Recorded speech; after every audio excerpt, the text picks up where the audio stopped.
Me, I would rather have a wolf and fight the wolf than have a wolf that's in sheep's clothing and all the sheep thinking they're being led by a sheep when they're really being led by wolves. So the Republican Party is neutered.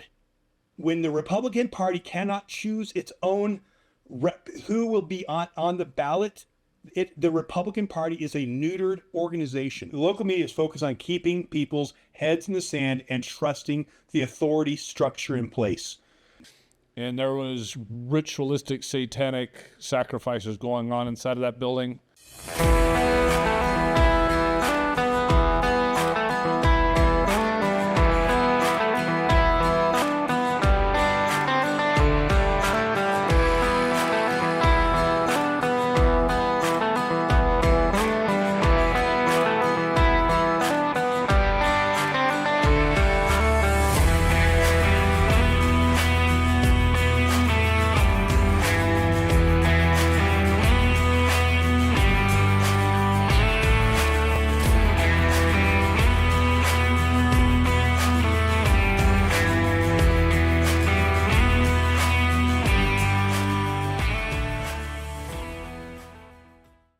Welcome out to God and Country. I'm Uriah Kennedy, and this is Ingrid Ettridge. We got a great guest on with us this week from We Are the People podcast. This is Jason Preston. Jason, how are you doing today?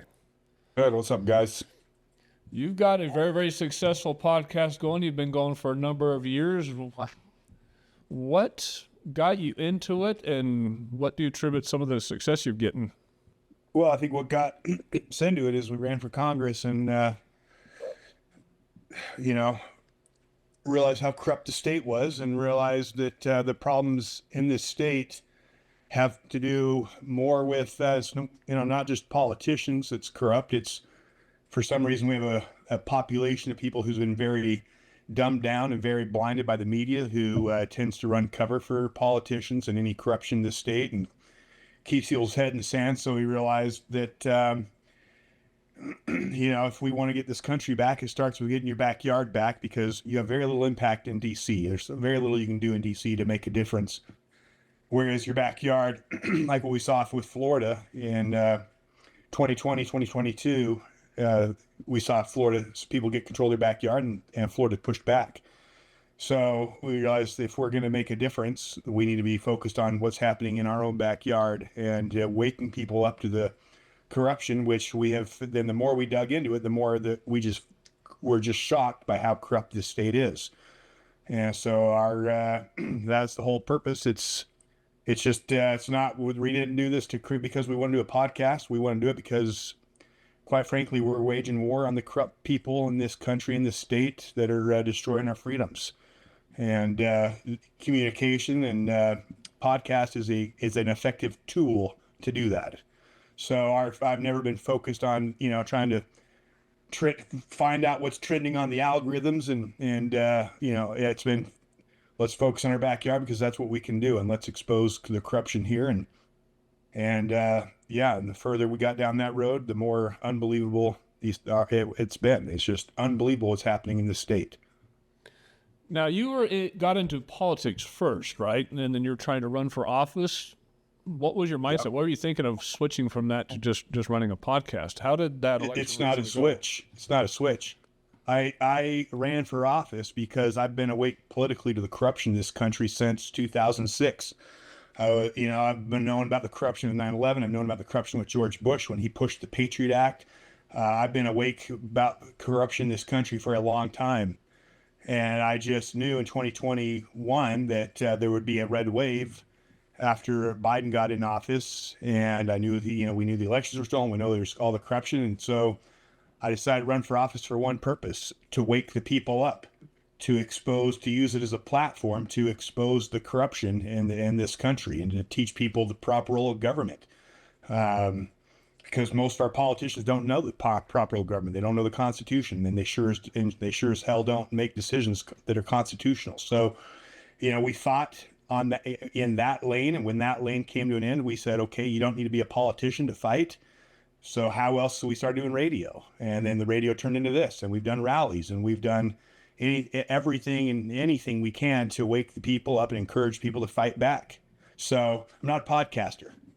This is Uriah Kennedy from God and Country, and I've been fishing since I was just a little boy. My father used to get me out there and teach me how to tie the little fishing knots, and whether it was creek fishing in a stream or we were out trolling on a lake, there's nothing more beautiful than reeling in a big bass or big trout.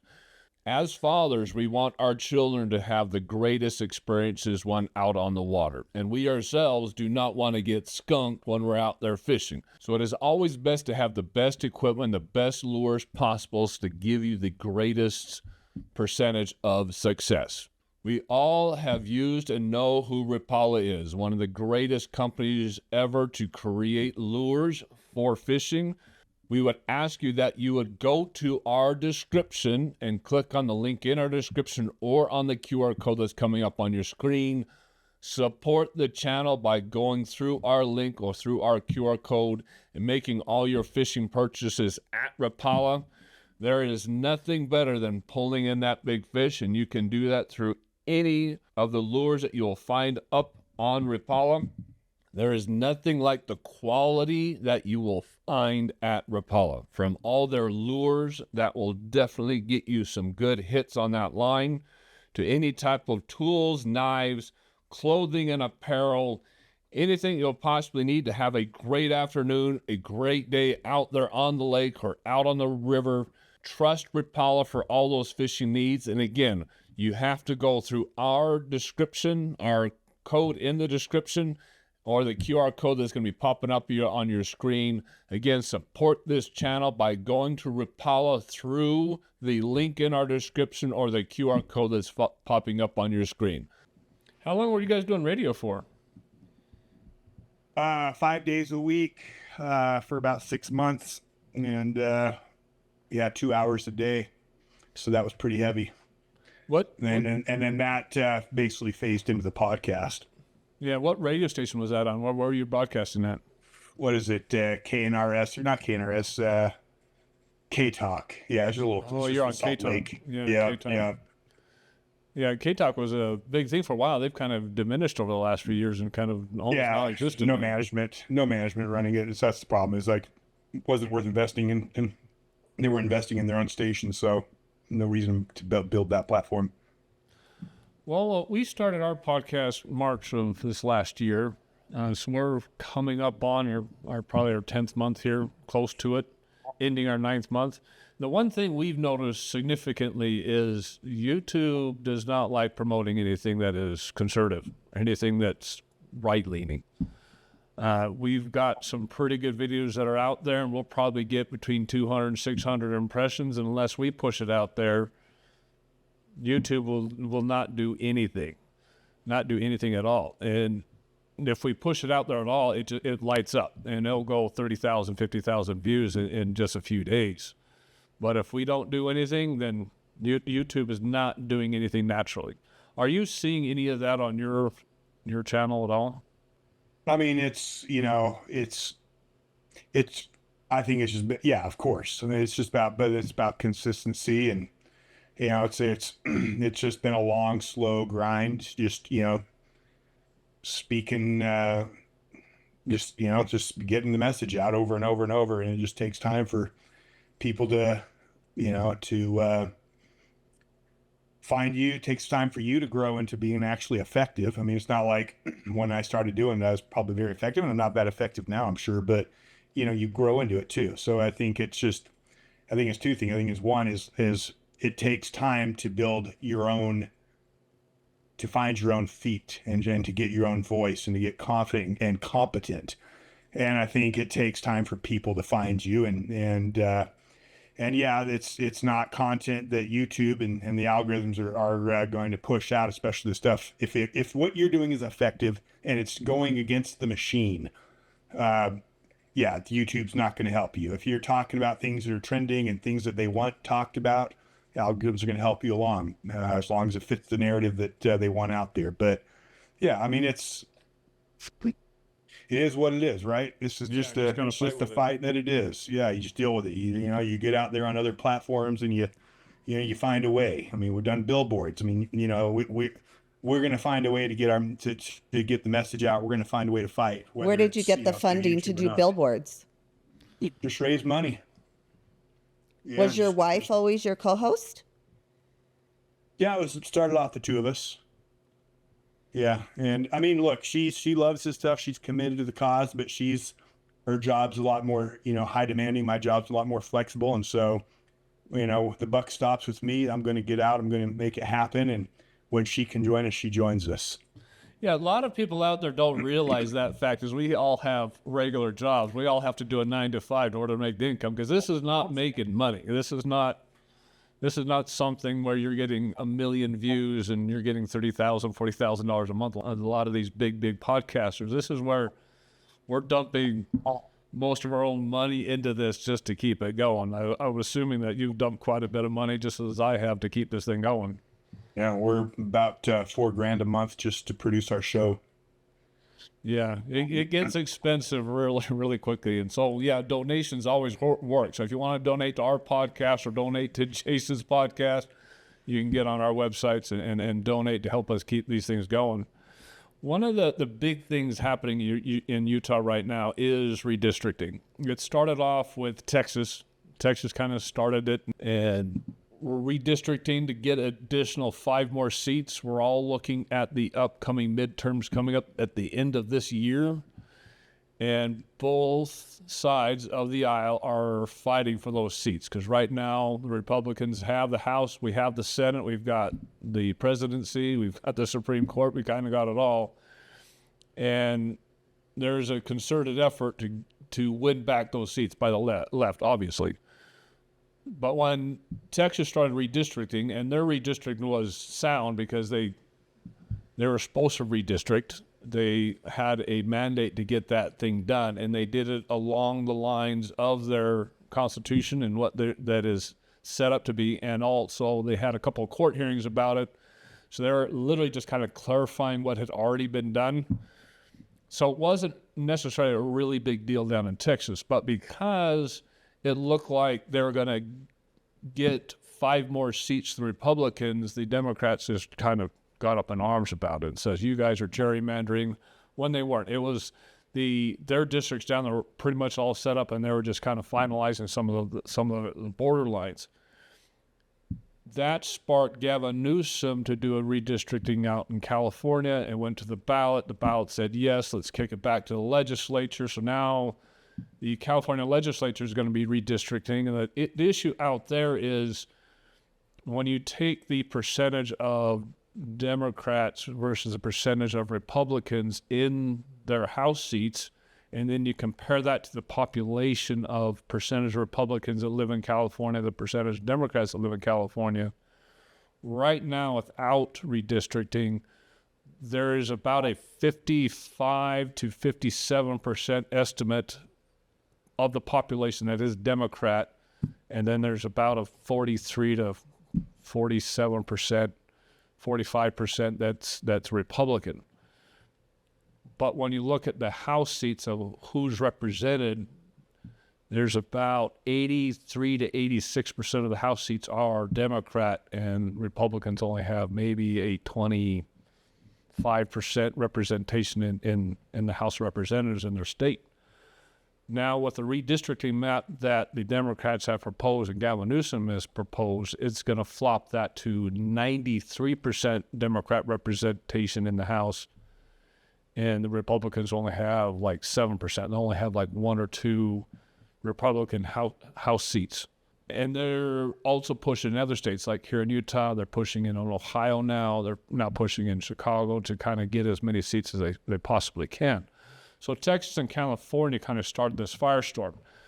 So Utah was redistricting, but it wasn't where they're grossly changing the maps very much. They're slightly changing the maps just because we've had a tremendous amount of growth, massive amounts of population coming in, and our primary population is across the Wasatch Front. So to kind of spread out the population amongst the representatives, they were just moving some of the borderlines. They weren't really changing the map at all. And right now the map is set up in kind of a spokes, if you're looking at spokes on a tire. So that each representative, we have 5 representatives, so there's 5 districts. Each representative would have both Wasatch Front, which would be city or inner city type of representation, as well as they would have rural. So you'd have both. All 5 representatives have both. It wouldn't be a representative wouldn't have all city or all rural. You have to have both. So there's sections of Wasatch Front, and then there's sections of all the outlying land here in the state of Utah. So they did that, and there's this third-party company agency, as well as the Democrat side, took it to court, saying, no, you guys are gerrymandering. When there was no gerrymandering at all. They were just redefining some lines according to population. The map was almost identical to what it was before. But it was really brilliant to take that opportunity at that moment that they saw an opening where we can get some change. They wanted change. And so they took it to court. So the Utah 3rd District Court Judge Diana Gibson, which you're seeing a picture on there. So they took it in front of the judge, and the judge says, well, I don't like this. I think it's biased. When it wasn't biased, it was pretty similar to what we've always had, just a couple of lines being moved just for population reasons. And then she kind of put some deadlines out there to say, okay, we need to redo this. We're going to give the state legislature some options to put in some new maps. But I also want these completely third parties who are non-elected people. They're just random committees that people are putting together that are deciding what the maps are going to look like. So this random committee submitted some maps, and we know the random committee is heavily financed by the left, and most of the financing in that committee are out-of-state investors, out-of-state people putting in money to do this redistricting. And what they did is they created what we would consider a donut hole. So normally it was all these spokes, so you had part of Wasatch Front, part rural, but now they've kind of... The hub of the wheel. The hub of the wheel, which is Salt Lake City proper, which we all know is heavily Democrat. They said, no, we want Salt Lake City to be its own district, which would, in essence, guarantee a Democrat. Then they went on a social media campaign to make it sound really good to the public, because what they're saying is that, one, they bring up gerrymandering, which is, or as we were told, it's gerrymandering. Gerrymandering, yeah. Anyway, to get the word out there, to get them all up in arms first and tell them, hey, the Republicans are trying to pull a fast one on us. And they got ahead of the game on social media. And that's where it was spreading like wildfire before everything went to vote. So it's hard to get past what they got ahead of. Yeah. And once you got public opinion behind you, it's kind of hard to sway that. It is. If you want to gerrymander something, this is the way you gerrymander it, because it's nothing like the initial maps that we had, and something we've had for years and years and years here in the state of Utah. I mean, we've already got severe problems with SB 54 that we've not been able to get rid of since 2014, 2013. But now they're trying to force us to have a Democrat in the state, which isn't a bad thing if we had that type of population, but we don't. So it is not representative. Each representative should have some city and some rural. I mean, that's just fair. That's just the way it should be. But the whole point of this is now this judge has taken it upon herself to make the decision. So now we have an unelected judge who's saying that I'm going to decide and pick the map. We're not going to have Congress pick it. We're not going to have the legislature pick it. We're not going to have the public pick it. I'm going to decide on it, which is not... It's ignoring the Utah Constitution. Is not a place for a judge to decide that. If she thought the maps were unconstitutional, then she can kick that back up to the legislature, because right now Utah state law states that the legislature decides the map. It's not a third-party committee. It's nobody else decides it. The law states that the Utah legislature decides on the map. Because they're the ones elected by the people and represent the people. And however, because we're going to get in a lot of conversations with Jason here about about opinions on how well represented we are and the corruption that's within the state. But for right now, a judge is supposed to enforce the existing laws. That's your place as a judge, is to enforce existing law. It is not to decide new law. You're not legislative. She's not the legislative branch. You can't legislate from the bench. She's not the executive branch. You're not the executive branch. You have to take existing law and decide on what existing law is. And the existing law is that the legislature decides on it. The legislature decided, they voted. It was almost unanimous because we don't have a lot of Democrats in there, but it was virtually unanimous, and that was the decision. So now she's trying to swing it completely against the law from the legislature making the decision to this self-appointed third-party committee that gets to decide the boundaries. And that's what she decided. But she got so much flack on it now that all of a sudden she's saying, well, I'm going to allow you guys to appeal this to the Supreme Court. Like, we needed to be allowed to go to the Supreme Court. So the Utah legislature is now going to appeal it to the Supreme Court. And I would like to get your opinion, Jason. What's your opinion on, because this is not the first time we've had problems with liberal judges or judges just kind of get in the middle of things. We've had it nationally with Trump trying to put forth his initiatives, and there's been a lot of judges stopping everything that he's been working on. We've seen that here in the state of Utah with our abortion law. The abortion law was passed, and judges got involved and kind of put a nix on our abortion law, and the Utah Supreme Court is refusing to pick that one up. What's your opinion on liberal judges or these activist judges kind of taking over? I mean, you got corrupt judges, you got corrupt politicians, you got a corrupt state at every level.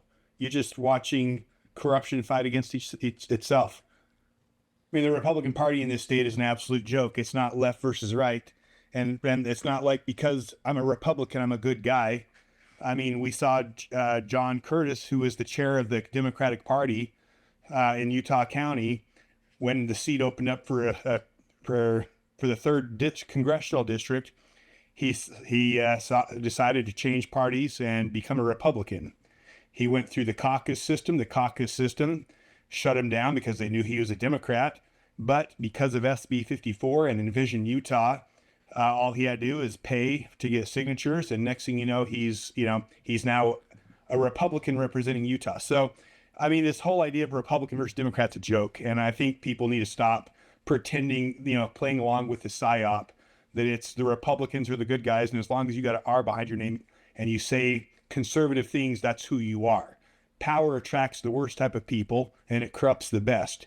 And in this state, the Republican Party is corrupted to the core, and honestly, I think people need to wake up and realize that they've been getting played for 10 plus years. They have no power. We do not have a representative government anymore in this state. We have a corrupted system that is owned by our legislators.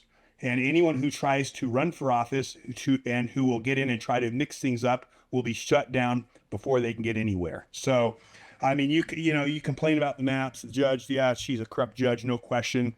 But I mean, what does it matter? In fact, if you get a Democrat in there, all it will do is maybe give a little bit more challenge to the Republicans, because when you got Republicans with nothing, I mean, what have we done in this state? We've advanced the surveillance system. We've been pushing smart cities in this state. Is that Republican surveillance? We've been in bed with China. Utah is more in bed with China than any other state.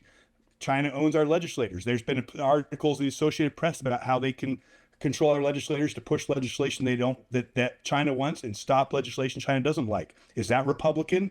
I mean, let's start going down the list of all the corruption in this state. And I mean, does it really matter that we're Republican? No, it doesn't. In fact, to me, I would rather have a wolf and fight the wolf than have a wolf in sheep's clothing and all the sheep thinking they're being led by a sheep when they're really being led by wolves. So to me, this stuff is irrelevant.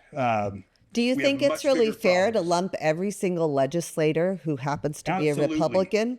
Because I happen to know many personally who who are good people who have put their lives on the line fighting for freedom, and they know where the corruption is, and they're doing the best they can. Ingrid, tell me one state rep that will call out Cox. One state rep that will call out any of the corruption in the state. Well, I've seen them call them out. You've not seen Carrie Ann Lisenby call out Cox? You've not seen Trevor Lee call out Cox? Oh, come on. We've got at best some cupcake Republicans. We don't have any with a strong spine. Well, I disagree with you. I know you do, but that's fine. I'm fed up with with the party. I'm fed up with the system. The corruption is out of control in the state. Yeah, legislators pushing legislation to protect protect predators and perpetrators. I mean, this is that our state is constantly in the news for sick, disgusting, filthy things. It's time that people wake up and realize that this is not some happy valley, corruption-free. Everybody goes to the same church and everybody's moral and everybody's good and all the Republicans are good. No, this state is infested with corruption. It's time people wake up and see it. There is definitely issues. I mean, I'm partially with you, and then I'm partially not with you, because I like Ingrid. I know a lot of legislators personally, and I dial into them. I don't mince words. I don't play around. I say, oh, what are you supporting here? And then I follow that up with making sure that they're backing up with how they vote and how they talk and everything like that. But there is a massive problem in this state that started with SB 54. And SB 54, the corruption it brought to the state, because with that law, money wins, simple and easy. If you have money, you can get into office.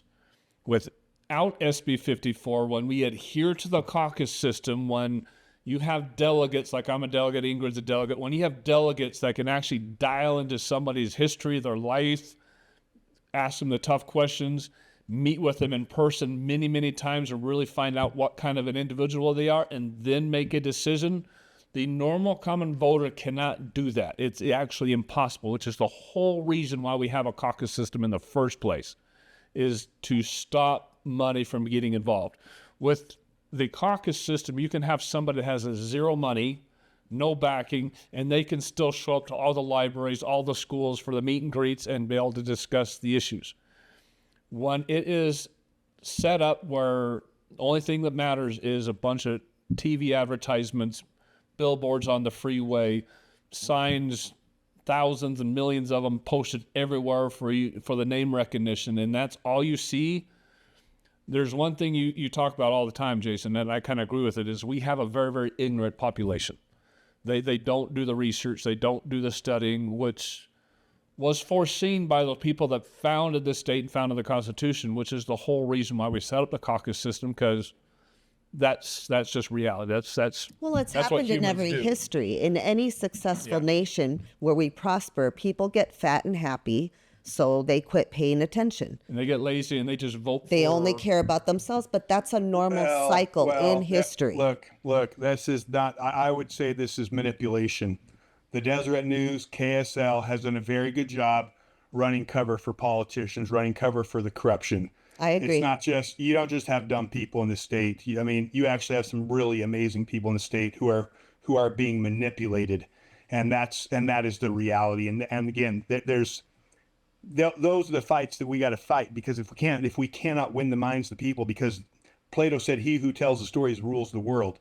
The elite in this state understand that. It's why they run and own all the media.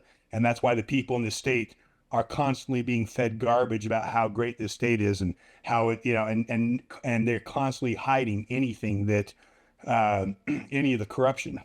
In fact, here's the ironic thing. When I called out Cox for the smart cities and he blatantly lied, and we have video of it and even proof of him lying, what does the media do? Instead of the media digging into it, the media goes after me, attacks the citizen for asking the question. So, I mean, our media in this state is absolutely a disaster. And it's not just a disaster, it's a tool to manipulate. It's propaganda.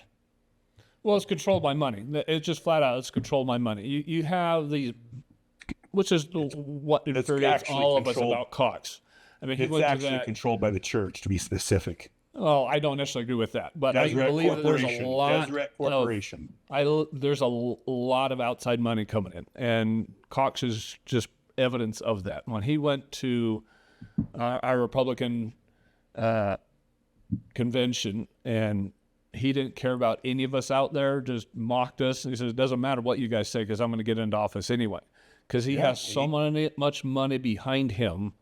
That all it was is just a popularity contest. I'll just keep throwing money at this and keep throwing money at this. You're right. It's not just a popularity contest, because even when the popularity contest came for Phil Lyman, because of the corruption of our laws and the lack of accountability, and that the lieutenant governor oversees their own elections, it's not just about money. It's about they control the laws. It's the corruption is well beyond just the money. That is true, and that wasn't transparent at all. And we filed actions. I know Rob Actions filed actions to try to make that clear, and it was just buried.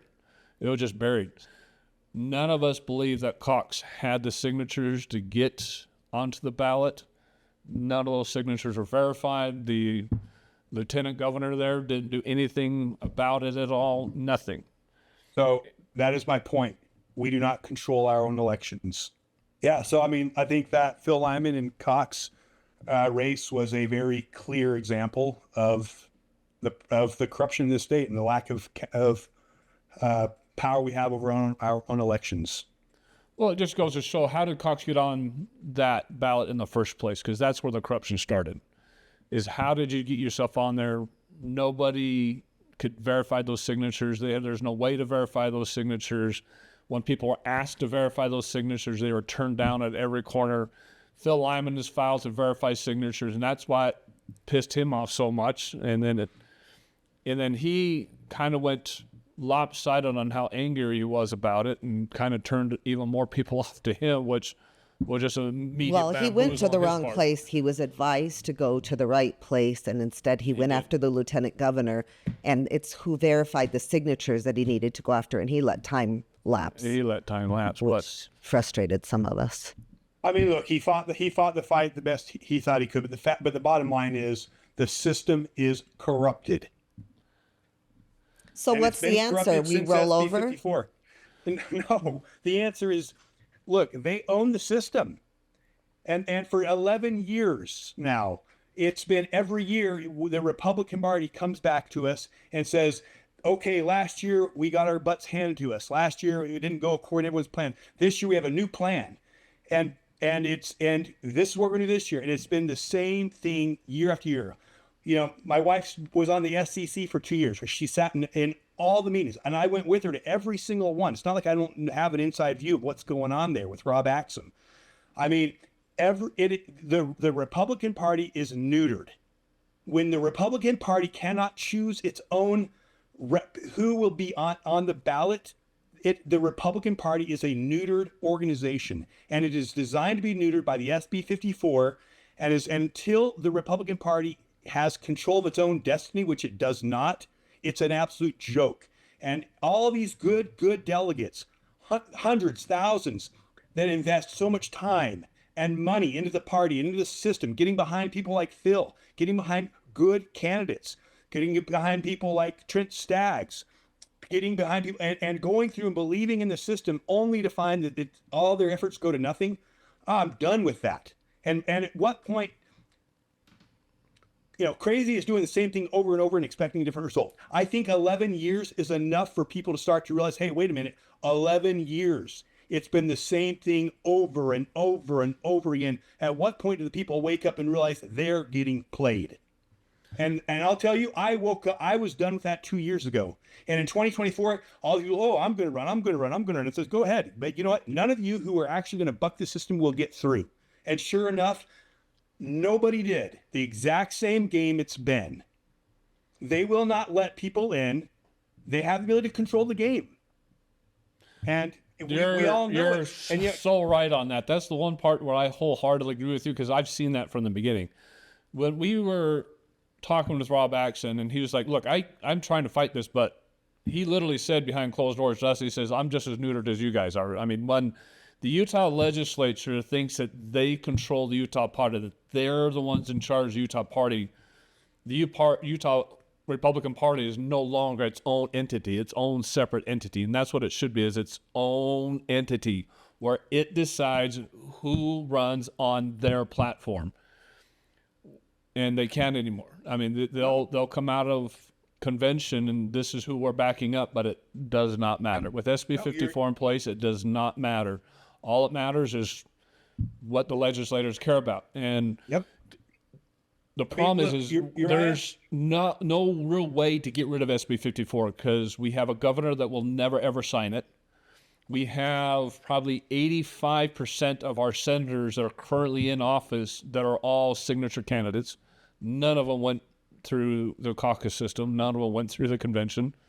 We have a House of Representatives that probably would pass it with a very slim margin, but we know of people in the House that would pass it. But they would never put the bill on the floor because they know it would crash in the Senate, and the current governor, would never ever sign it into law. And neither was Stuart Adams, and you can't forget how powerful Stuart Adams is, and how he runs like with complete control over that state. I mean, this state is bad. The problems are bad. The corruption of the state is far worse than people can imagine, and I'm just tired of every year people thinking, oh, let's forget about all the problems, let's forget how corrupt it is, and let's elect new people. I mean, it's like, come on, like, this is beyond, our problems right now are beyond electing in good reps. And until it's where we got to get the populace, we got to get the populace to start backing the caucus and actually learning, okay, who did the caucus approve? What does it matter, Uriah? What does it matter if people back the caucus system and they come and they elect someone with 60%, they put all their money, they put all their time, and then someone who has no value, no Republican values, is a complete leftist, but says, I'm a Republican and I'm going to buy my way on, and they buy their way on the signature ballot and they have the money. What good? It was everybody's money and everybody's time that invested in the system. And that's where I have to say, look, systems are, it's not about what systems claim to be, it's about what they actually do. And what does the Republican Party actually do? It keeps us on a hamster wheel year after year of sticking to their plan, their system, and keeping us going nowhere. We have not changed the corruption of the state. The corruption of the state only has gotten worse. Well, that's exactly what I was saying. What I'm saying is the only way we get the state back, the only way we get rid of SB 54 is if we have enough of the Utah population voting for the exact same people that are voted for in convention. Yeah, you need to wake up. We need to wake up masses. And it's got to be so many people that none of the people running through signature process can get elected through the signature process. It doesn't matter how much money they throw at it, but waking up that number of masses with, like you were saying, the media against us, because none of our mainstream media are going to promote that. As much as we like KSL or ABC4 or any of these others, none of them are fighting against the SB 54. No, in fact, let's talk about KSL. It's podcasters like you and me that are the only voices saying, look, SB 54 has got to go away. And the only way to do it is literally have 3 million people here in the state of Utah voting against it. So let's give an example to back that up. When Trent Staggs was running against John Curtis, okay, first off, when John Curtis was running for Congress, or Senate, I mean, his commercials were nonstop. Build the wall, deport illegals in every commercial. How did he actually vote the year before on that stuff? He voted against deportations and voted against the wall. But his commercials, he's spinning a lie, right? And where's our media calling him out? Then when we have the debates, you had Trent Staggs call him out on insider trading. Do you remember that? Yep, I remember that. He gets furious, calls him out, says, how dare you? The next day, KSL, if you listen to KSL, which I did, and I actually recorded it, what was KSL doing? They didn't go do research to see if he actually was right, because Trent Staggs gave the trade and the day and said, you know what KSL comes in and says? How dare he do that to, without bringing the proof? How dare he? How un-Utah? How, the KSL spun it like Trent Staggs was some horrible guy for calling out John Curtis. Not once did they ever do their diligence and actually see if he was right. And that's the problem. That's what we're fighting against. Yeah, I've said many times that it's particularly the older generation that is the kind of that feel-good vote. Well, I like the guy. He comes across okay.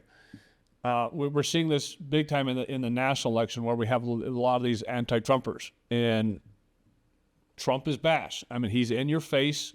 And I've always told everybody, he fights fire with fire. And if you do not have somebody that bold, that belligerent when it comes to the news media is just going to wipe the floor with him. There's no way he's going to be able to win anything. He wouldn't have won the election here if he wasn't completely saturated in social media and as brass as he is. Because the more brass he is, the more publicity he gets. And the publicity is just winning over the day. And we just don't have that type of publicity here in the state of Utah to overcome what Cox is doing, what Curtis has done. None of us in the convention wanted Curtis in there. We all voted against Cox. We all booed Cox when he came on the stage, and they're like downplaying us. Oh, that's rude. You shouldn't be booing him. Because we all knew that didn't matter what we did there in caucus, he was going to win. Why? Because he's got millions of dollars that he's putting towards this. Like you're saying, just nonstop ads. And he oversees his own elections. Okay? I mean... When the Republican Party can't run its own election, it's run by the state, that's a problem. The Republican Party needs to run its own election and its own primary. It should not have any involvement with the state legislature at all. The state legislature, you are out. You are not involved with the Republican Party. That's why it's its own entity. That's why we have a chair. That's why we have committees. That's why we have a caucus system, so we can put our candidate forward. But when you have, like you said, Cox running it, his lieutenant governor running things, and you have the entire legislature backing it up because they're all getting in there through elections, there's no way to overcome that. And there's a lot of people like you that's like, no, I'm done with this. Well, what is it going to change? I'm not going to change anything. The only way we change this is just massive numbers. And the sad thing is you have to have so many people involved. You literally have to have millions. It can't be 10 here, 20 there, 100 here, a couple hundred there. The only way we overcome this is if we literally have 2 million plus voters in this 3 million population state, say, voting with the convention, voting against anybody that's got signatures or have gotten in on the ballot via signatures. And until that type of word gets out, and not only that type of word, but convincing people that that's how they have to vote. Because I know a lot of people that understand the caucus system, also understand the elections, and they're so brainwashed that they're saying, well, everybody needs an opportunity. I mean, it's just up to the public to vote between one or the others. I mean, why are we limiting how many people can get on the ballot? The more people we have on the ballot, the better. I mean, the more decisions we have to make.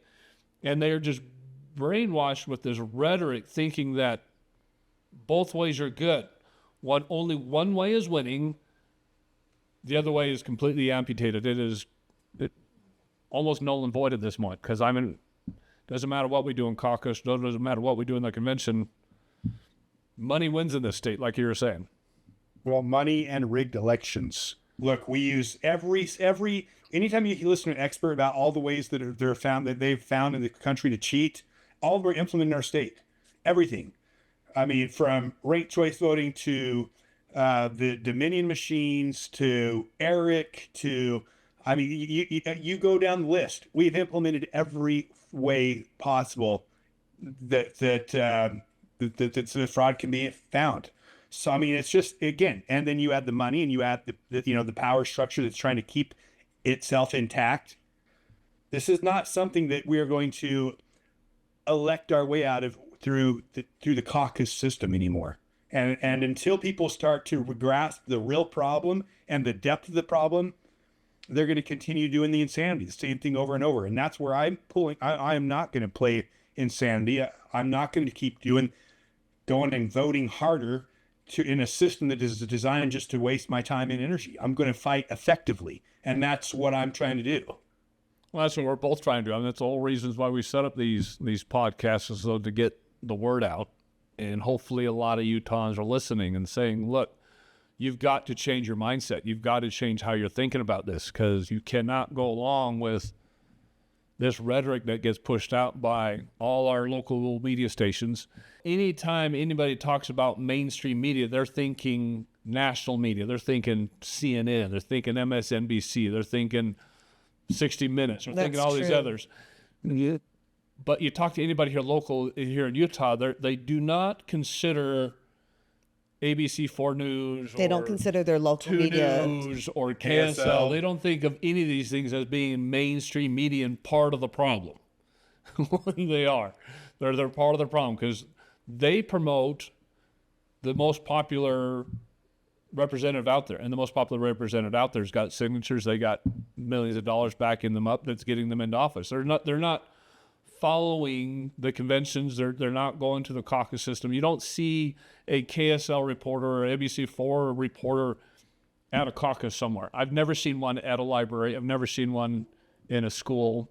Not once have I seen any of them interviewing nobodies that are on the ballot, right? They're only interviewing the incumbent, or they're only interviewing the guy that's got the most money. The local media has one focus. Well, the local media is focused on keeping people's heads in the sand and trusting the authority structure in place. When we had the situation with the furries down at, I think it was Payson Junior High or high school. Junior. Okay, you had the kids come out and they were chanting, we are the people, not we are the furries. You had outside media talk about what was going on. Well, what did KSL come and say? KSL came out and said, oh, these kids are troublemakers. There's nothing there. There's no furries. There's nothing.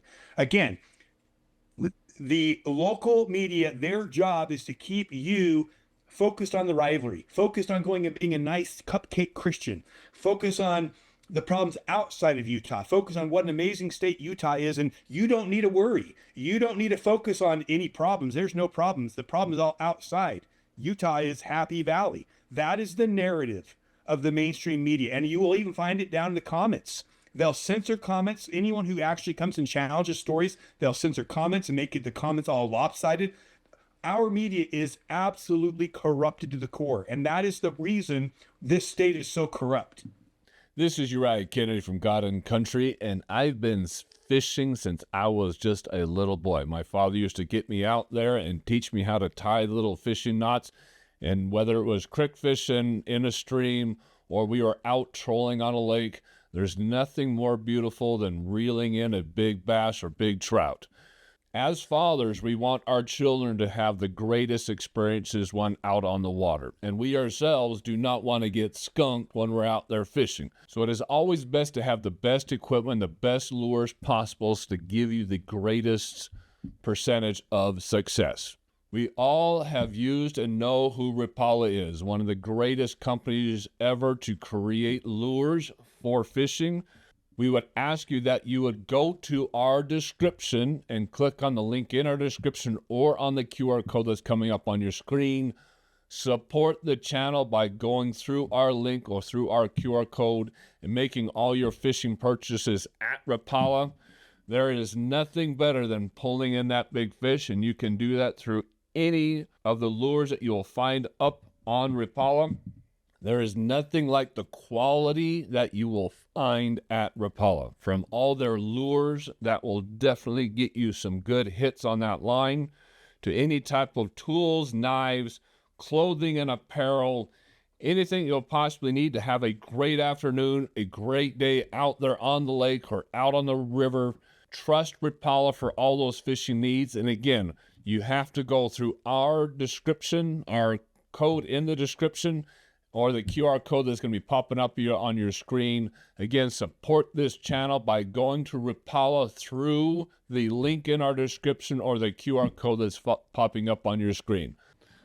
I mean, we've got to go back to how Mitt Romney got into office, right? I mean, he did a great job. We have to give him props on the 2002 Winter Olympics. But just because you can run a business, and he does really well running his business out of Boston, stuff like that. Yeah, look how great he ran Monsanto. Yeah, but Do you know about Monsanto? Do you know what he did there? Do you know about Agent Orange? Do you know how corrupt that guy really is and the way he I didn't heard any of those. Go ahead. No, just through your audience. Go look up Monsanto and you'll find it. Find out how much damage they did to these communities where they're rolling out these chemicals they were developing that basically was found in Agent Orange. And these guys are sick. These guys are sick people. Well, I mean, Mitt Romney been in Massachusetts for way too long. And a lot of that left-leaning Democrat vibe really, really rubbed off on him. So when he got into office here, the only thing that he needed was, I'm Mormon, I'm an ex-bishop, I'm an ex-president, and We ran a great Olympics. and we got a great Olympics, and I've got an R behind my name. And he was in office. I mean, Yeah. it took him nothing. I don't even think he needed to even spend any money at all, because Yeah, All welcome he had to do Utah. is put his name out there and says, I'm running, and it was almost like a rubber stamp that everybody rubber stamped him right into office. And it's because of, frankly, a lot of people in the state are just straight up ignorant. They don't do their homework. They don't do the research. Uriah, They just look Uriah, at there, it's not that's the a nice people. guy. It's not the people. The problem's not the people. The problem is the people manipulating the people. That's true. And But that's it's- where we need to start. It We still gotta comes look down at to the the root people of the because they don't do problem. their homework to find out, am I being manipulated? Because That's you and because me, they're relying on the media, because that's the role of the media, is to call people out. yeah, but when you the and I media are is looking at the same running cover- media, and we're not being manipulated, right? It's other people need to do the same research you and I have done to not be manipulated, right? I'm not gonna release the culpability of a lot of the people, because if I can get out of the fog and you can get out of the fog, and there's a lot of other delegates that have gotten out of the fog, if we can all figure this out, that Mitt Romney's not good, that Cox was not good, Curtis was not good, the But vast you're majority of right, our population most should be able to states- figure that out as well. They shouldn't. Most states have media that's not complete, not owned, that is owned and is more independent, and and where the reporters are free to challenge the people in authority in that state. Our media is worse than most. Look at Florida. I mean, I can tell you, we can go to states and you in the media, they will call out their politicians. This state, I'm telling you, Uriah, is we do not just have dumb people in this state. And yes, I am proud of you for digging in, but the masses in this state have been manipulated more so than other states. There is major problems here, and I think people need to start looking downstream at the cause of these problems rather than the issues themselves. Well, I would love to see any of these local reporters at a caucus.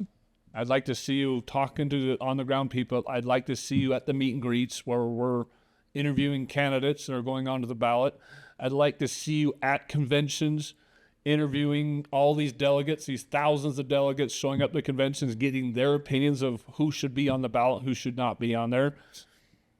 I mean, there wasn't a single reporter when we were all voting to whether have Cox or not have Cox at that convention when he was yelling at us. The mainstream media heard about it from Cox.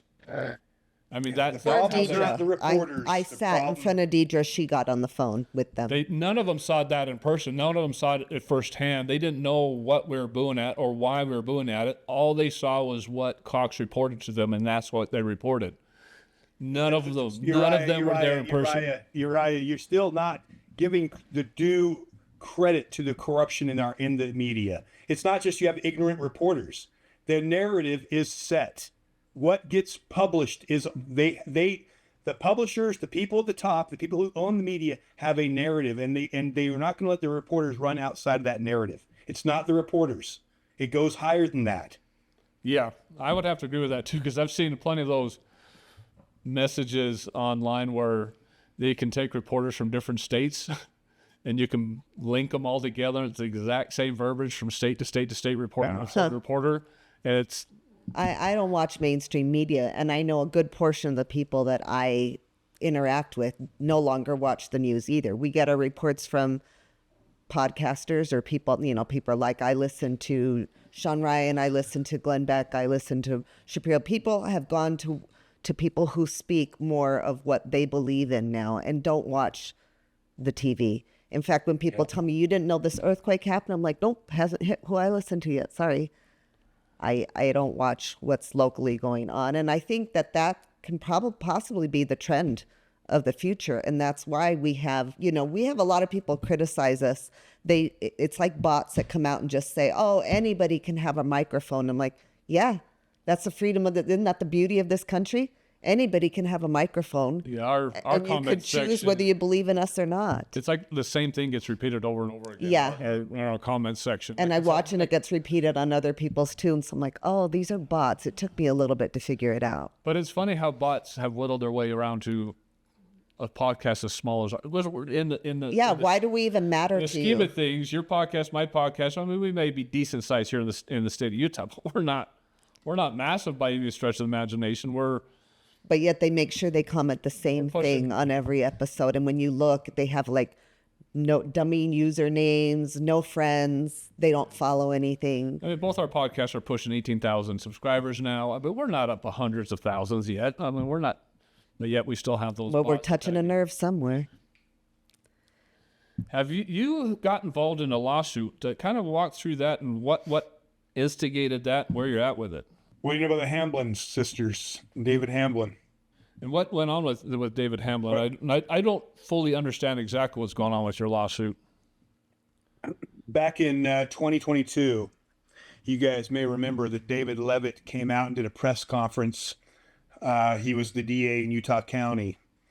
And the sheriff and Mike Smith was accusing him of being involved with ritual abuse because of the David Hamblin's three daughters who came out with hundreds of pages of victim statements that implicated several people in the community, including Gordon Bowen, who's very spends a lot of time with the 12 and designed the church's logo, but also, ranging from Gordon Bowen to David Levitt. And so David Levitt came out and basically did a press conference that he'd never been involved with cannibalism and this stuff. There's no way this happened. This caught wind and it even got David or Glenn Beck's attention. And I don't know if you guys remember back in 2022, he actually had a call scheduled with David Levitt because he was wanting to know what the world's going on in Utah. Well, as norm, in fact, Fox 13 came out and ran it was Ben Winslow came out and did a report on it. Herbert, Adam Herbert came and did a report on the victim statements and on the abuse that was going on. Even the Homeland Security came out and started investigating it. So there was clearly something going on. Well, at the time I was, in the middle of running for office, and I just thought maybe it was political theater. I didn't really dig into it too much, but towards the end of 2022, someone came to me and someone I trusted and really just asked me to take it seriously and to read these girls' victim statements, which I did, and it was horrific. It was one of the most difficult things I've ever done, just reading what these three girls had said had happened to them, and then was going on in this community. And so we ended up doing a show on that and a couple follow-up shows, and it's something that I believe was a real issue. And one of the individuals in that who was named by the girls as a perpetrator in the beginning of this year, the end of 2024, actually, basically sent us a cease and desist, said, hey, either take down those two shows or we're going to sue you. And my wife and I had a long talk about it. And the fact of the matter is we believe this is a real issue. And so we thought it would be wrong for us and cowardice of us to take that down. And so we basically told these guys, no, we're not going to take it down, and we are willing to take a lawsuit over it. And so starting the beginning of 2025, they filed a lawsuit against us. And once that happened, we said, all right, if you're going to sue us over this, we better make sure we know what we're getting ourselves into. And so at that point, we started reaching out, started meeting with survivors of ritual abuse in the state. And every week, early on, it was a couple times a week, a few times a week, but every week I met with a survivor. At this point, I met with over 100 survivors of ritual abuse in this state, and have come to realize that this is the foundation this state's run on. And so it's part of the reason I'm less interested in the political corruption, because especially when you look at Envision Utah, Mike Levitt, Scott Anderson, Gail Miller, those are the people behind Count My Vote. And all those people are tied up in this ritual abuse, this ritual, this darkness. It's not, and this is, again, we're not in a battle of left and right. And this is, the people are getting played. We're being manipulated. The left is bad, the right is good. Let's fight each other. Meanwhile, the puppet masters, this is a battle of good and evil. And evil is rising. Evil is taking over this world. And I would say this state and the media I've been complaining about has done a very good job keeping Utahns with their heads in the sand, and the state that should be leading the charge in the fight against good and evil has been sidelined. And I do not think it's an accident. Again, you look at other states, they're fighting this stuff. They're calling out the corruption. They're calling out Epstein. They're calling these issues out. But in the state of Utah, it's, again, we're welcoming the woke dark agendas. We're welcoming all of that with open arms. We are not fighting back. And so to me, there is nothing more important than protecting children who are being hurt, being tortured, just like what's going on in Epstein, but in our backyard. So that's what the lawsuit's over, and this is a fight I'll take to the grave. And where are you guys at that? I mean, how far along are you in that lawsuit, and what's going on right now?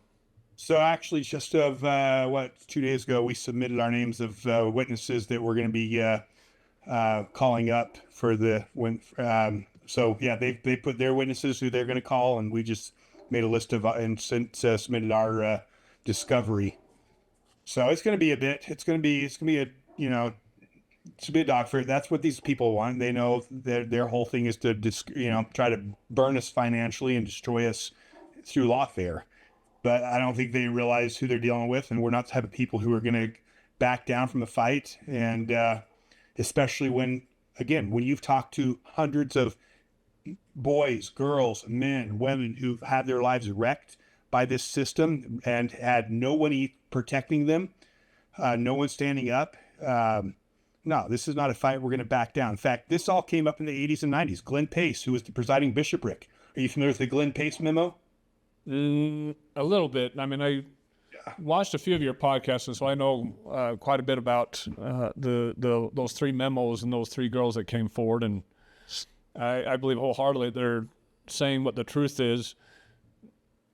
The people they're implicating, I mean, I'd have to see more evidence on that, on who they're implicating. But the fact that they were abused, I would fully credible on that. Yeah, I mean, you can elaborate. Yeah, Glenn Pace was the presiding bishop in the presiding bishopric in the early 90s. And the Strengthening Members Committee, which commissioned him to do a report on ritual abuse. He said he interviewed 60 people. He said he could have interviewed 100 more. He said it's so prevalent. He said he interviewed women, men, children, and he said he found that these horrific things were happening at every level in the church. From stake presidents involved. I mean, like he said, every level of the church involved in these horrific things. He was tormented by what he saw. He didn't know how to wrap his head around it. How could this stuff be real? It's done in family lines, parents and grandparents abusing their children. He talks. I mean, it's these. Yeah, I mean, we did a whole show on it. And I'd recommend to go and watch that, because you go and read or go find the Glenn Pace memo and read it. And tell me that's fabricated. That is absolutely, it is really, you cannot, go read these girls' victim statements. There is a pattern. There is an evil that has existed in this world since the dawn of time, from Abraham being sacrificed by his father. And he talks about the 3 virgins that were sacrificed, from the Israelites who were constantly being, scattered, because what were they doing over and over? Passing their children through the fires. This child sacrifice is not new. It's gone on through the dawn of time, and here we are. We think we're in the last days, the time of Satan's greatest power, and he is not doing the thing he loves most, which is to hurt children and to abuse children. No, the stuff going on in Epstein, the stuff going on with P. Diddy, it is rampant in our backyard, rampant within our own church. And you've got, again, the media and the justice system been covering it up for decades. And at this point, we're waging war. Again, I'm not a podcaster. I'm not here to podcast. I'm here to go to war with people who are destroying our children, our country. And that's the difference. And that's why we will do billboards. We will do anything we can to fight. And I'll take on this lawsuit, and we'll take on more if that's what it takes. Because who is going to? What are we waiting for? The police to do something? Our justice system? When you've got judges? Do you remember the judge in Box Elder who was passing around kiddie porn with the fire chief? And abusing their own kids and grandkids? That's our justice system. And what are we expecting them to clean things up? What'd they do to David Hamblin when he admitted he raped his daughters? Nothing. And people like to single out certain religions for that, but it's human nature to be demented like that. I mean, the Catholic Church had scores of problems within it. I know the LDS Church. I mean, nobody's perfect, and we've got our own issues, and it's not getting out in the public. It's being handled internally for the most part. And there's other religions out there. I know the Protestants have the same problems, and I'm not even going to start talking about the But Muslim religions at all. It's different, though. It's different. The Catholic Church has a massive problem with this as well because of its organizational structure. Small little podunk churches they're everything's corruptible, but the more you have an organizational structure in place that is, and the bigger that the more the corruption can grow and spread, because the more money, the more power, the more, I mean, look at who's funding all the New World Order. Where is the billion-dollar organization? My church, okay, I love the gospel of Jesus Christ. I'm a member of the church. I believe in the church, but I know where that tithing money is going. I know it's going to fund everything I stand against. I'm sorry, why is Utah ground zero for all these global nefarious things? Why does the church own the media that's causing all these problems? The church has been infiltrated, and that's what Glenn Pace was trying to tell people and warn people about. But instead of listening to him, what did we do? We shoved him under a rug and told him to stop talking, because we didn't know what to do for the church's image. So instead of addressing the dragon, we've pushed it away and tried to hide everything. And when you hide darkness, it infests. And that is what's happened in this state. Not here to win a popularity contest. I don't care if people like it, but it's true, and I will say it. I love your opinion. So I've seen it myself. Some of the abuses that have happened by bishops and stake presidents, stuff like that. I've personally experienced it. I know somebody that went through that. Even when I was a kid, I know a few people that were abusing people within my home ward, and they abused a lot of people. And I'm not going to name names, but because they're probably watching this podcast, good friends of mine that we grew up with.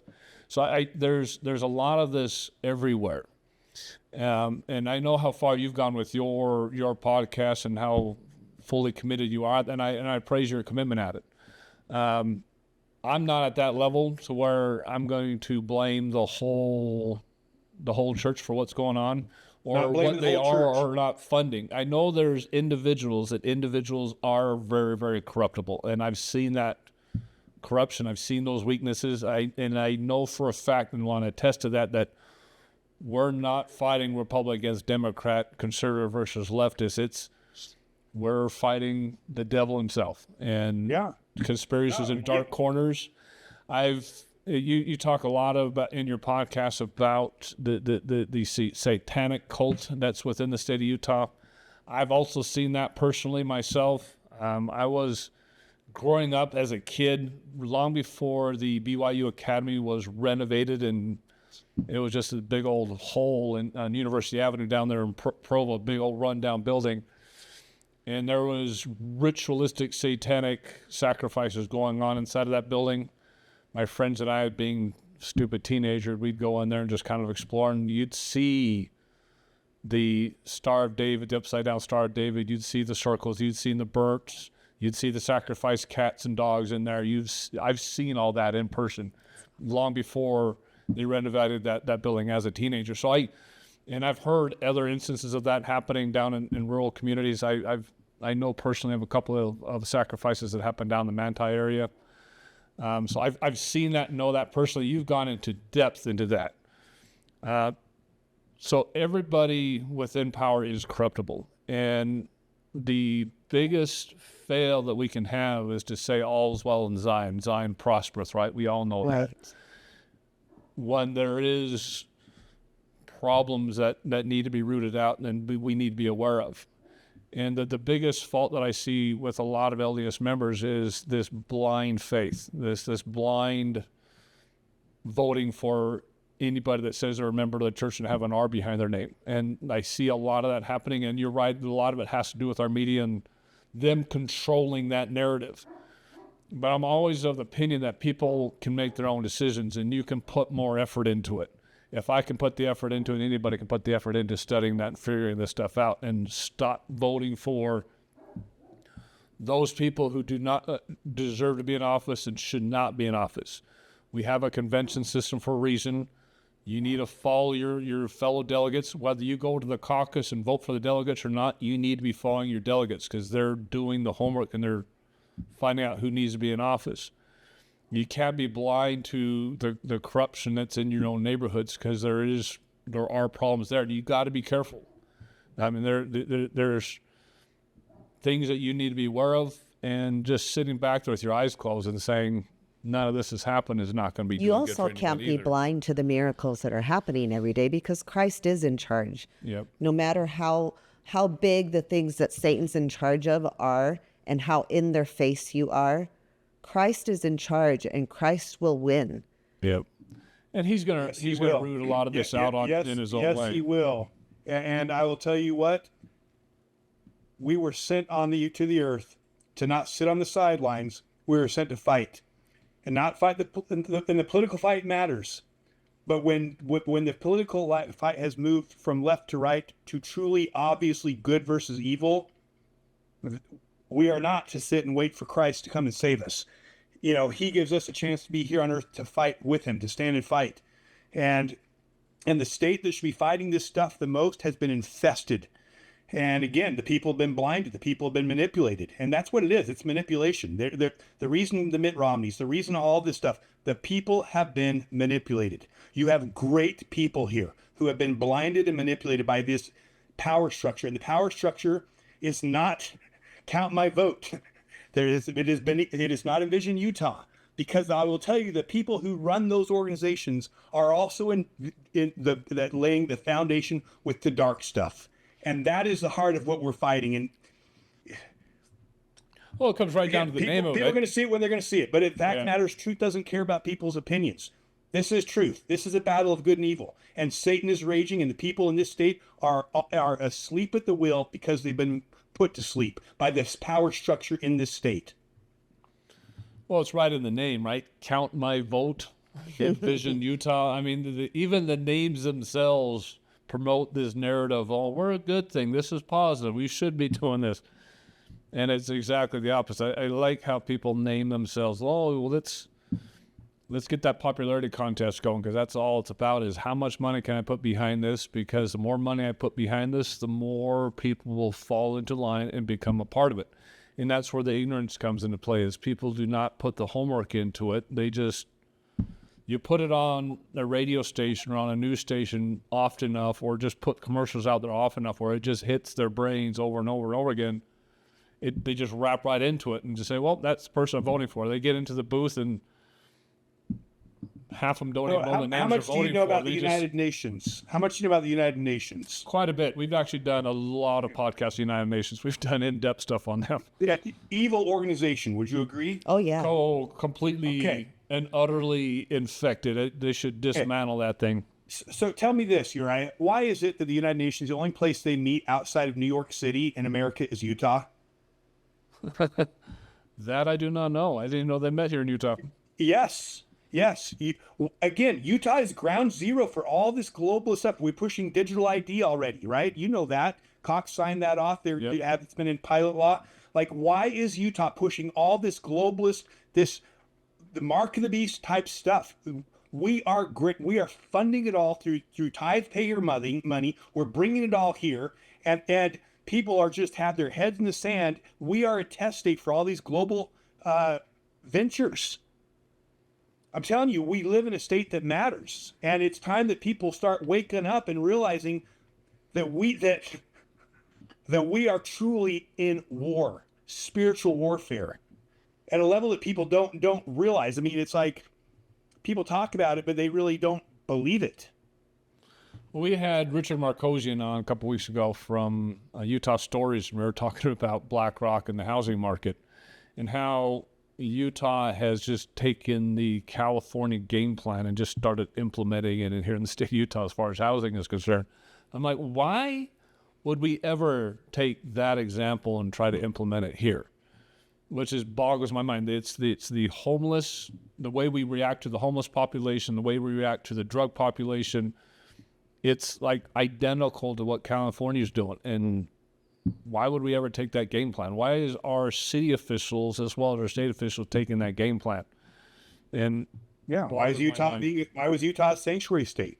Again, when you really look at and you add up everything about what's going on in the state, the way they manipulate the water, I mean, it becomes again, you cannot not see that this state matters, that this state is being set up to usher in, out of their own words, the fourth industrial revolution. This Utah is meant to be the cradle of the fourth industrial. That is everything biblical. And when you add up, hey, wait a minute, why is our tithe paying money going to help fund this stuff? Why is the church's media stuff keeping people's head in the sand and protecting all the elite? And I'm sorry, bro, I'm not here again. Like, I know we don't want to see it, and I don't want to see it in my, in my family, in my backyard, in my church. But when it comes to standing up for children and standing up, it's time we open up our eyes to see things, even though it's not pleasant. And even though it's our own team, the Republican Party doing it, or my own church that's involved. And it's our responsibility to fight where we stand, where we can make a difference. I can't make a difference in D.C. I can do very little in D.C., but I sure as hell can make a difference in my backyard, and that's where I'm going to put my efforts. We've got Tim Ballard coming on in either next week or 2 weeks from now. And what he's done is phenomenal in trying to prevent child sex trafficking. But the whole point of what he's talking about is child sex trafficking wouldn't be so big if we weren't such heavy consumers here within the United States. Yeah. And he's discussed how big of a consumer Utah is, let alone California and all these other states, which are obviously bigger consumers. But we have a pretty big consumption of that evil, I don't know what to call it. It's just that how about this? Market. Utah is one of the highest states in the country for child sex abuse. One of the highest states in the country for suicide, for teenage suicide. We got some problems. I mean, like, again, people start adding things up. We got problems here. And it's the trafficking in this state is real. Well, where is Satan going to work the hardest? Bingo. Where you have light, there is darkness. The rule duality. And where you have great light, there is always there is an equal opposition to that. Exactly. And I will tell you, it is here. I fully agree with that too. Because and I'm not going to promote it here on this podcast, but I just finished writing a book and just went out and published it where I discuss that in details. Wherever you're going to have good, you're going to have an equally and opposite evil. And I tell people specifically, if you picture how good Christ is, how good God is, I mean, just the boundless amounts of love that they have, you have to picture Satan as equally evil. It's not just he's a little evil or somewhat evil or really evil. He's as equally evil as Christ is good. That's equal and opposite. I mean, that's Newton's law. Everything that has an action has an equal and opposite reaction. And it has followed Christ's church since its inception, the history of the earth. So this isn't new. It's not a big surprise. No, he's gonna attack the homeland. He's gonna attack the heartland. And so we have those type of evils that exist, and we need people in power that are willing to fight against that and not promote that. No. We need average people to stand and fight. I have no faith in people. When the system is as corrupted as it is, when Rome was at its height of corruption, there was no hope that the politicians would fix it. The hope is always in the people themselves. And I have no faith in any of our politicians in our nationally or in this state, but I have faith in the average person, because the average person isn't owned. They're not owned by money. They're not owned by needing to stay in office. They're not sociopaths. And if you know anything about sociopaths, they're the worst people in the world. They're the most dangerous, and it's the highest. It's the highest type of person that they find runs for office and gets in office. People who love to manipulate. Those are not the people who are coming to save us. It's the average person like you guys and your listeners. That's where that's who God will use. And I mean, I was inspired to put this podcast together. I mean, I was sitting in a position where I had just sold off another company. Another company of mine wasn't doing so hot. And I'm like, do I really want to invest the time and money into this? Because it's going to take a lot of time, a lot of money that I don't necessarily have. And then a guy came forward and just planted a business deal came across my plate that shouldn't have come across my plate, just landed there. And it gave me literally the exact amount of money that I needed to just launch this thing.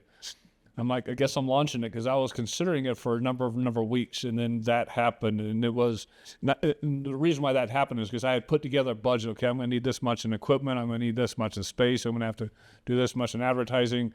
And I kind of came up with a spreadsheet because I'm a business owner. That's what I do is I kind of figured out, okay, what's going to be my bottom line? And I figured out a bottom line. I'm not going to tell anybody what that was. That bottom line was. And then like 2 weeks later, this business deal was completely unexpected, out of the blue, just called me up, and it transacted within like 3 days, where it closed and done, and I was paid on the deal, and the amount was identical to my bottom line that I'd figured out on my spreadsheet. I'm like, how uncanny is that? I guess I'm being told. So that's the reason why I even started this podcast. So there's inspiration there, and we all need to follow that inspiration. And what I was saying is we need people in power, because even though we're going to have a lot of individuals out there like you and I just doing the fight, and like Ingrid's doing the fight, we're all going to be in the fight, fighting for this. We've all got to learn one thing, is it's very, very difficult to make things happen without government, because that's just what we have in place, right, is those government officials. And if we're not paying attention enough to put the right people in place, problems like this and problems like Jason's discussing on his podcast are not going to be solved. They're just going to get worse and worse and worse, because the people in power, the evil that is out there, the evil that exists, is going to control it. They're not sleeping, they're not resting, and they've got massive amounts of money supporting it, and they can just drum up more money at a heartbeat. It's the people that are good, the people that are wholesome, the people that actually want to commit and create change, that are not getting the funding, that are sitting at a local library, local school saying, hey, I can run for office, I can do this, I can fix this. Who are also all imperfect people who will have strengths and weaknesses. And Jason's right. You need to start and care about your own backyard starting first. I mean, how many people show up for a city council vote? I mean, they don't care. It's these small people that need to get funded, these small people that need to get supported, and not the people who are putting on these. But we don't give up. We don't quit fighting. Especially not if you feel like you have the directive to receive inspiration and that you have the inspiration to continue fighting. And I definitely feel like I stay in the ring. Well, and you're right. It's not giving up fighting, but it's also, look at our founding fathers, right? They tried to fix the system. They tried to work for years within the system. They fought, they tried, they until they realized the system was corrupted. And then and then what was next? What was the first American flag? Do you guys know? Yeah, the one that. The Betsy Ross flag? Betsy Ross flag. The first American flag was the appeal to heaven. It was the pine tree flag. Oh, because when you appeal to all government, all the systems, all the courts of the earth fell, then you appeal to heaven. And then you take matters into your own hand. And that is when they created the Declaration of Independence. They took power themselves.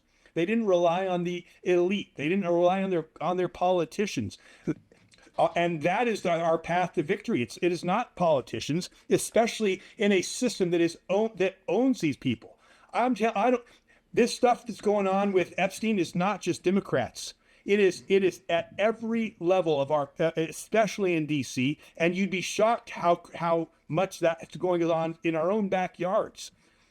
But the answer is they will not fix this.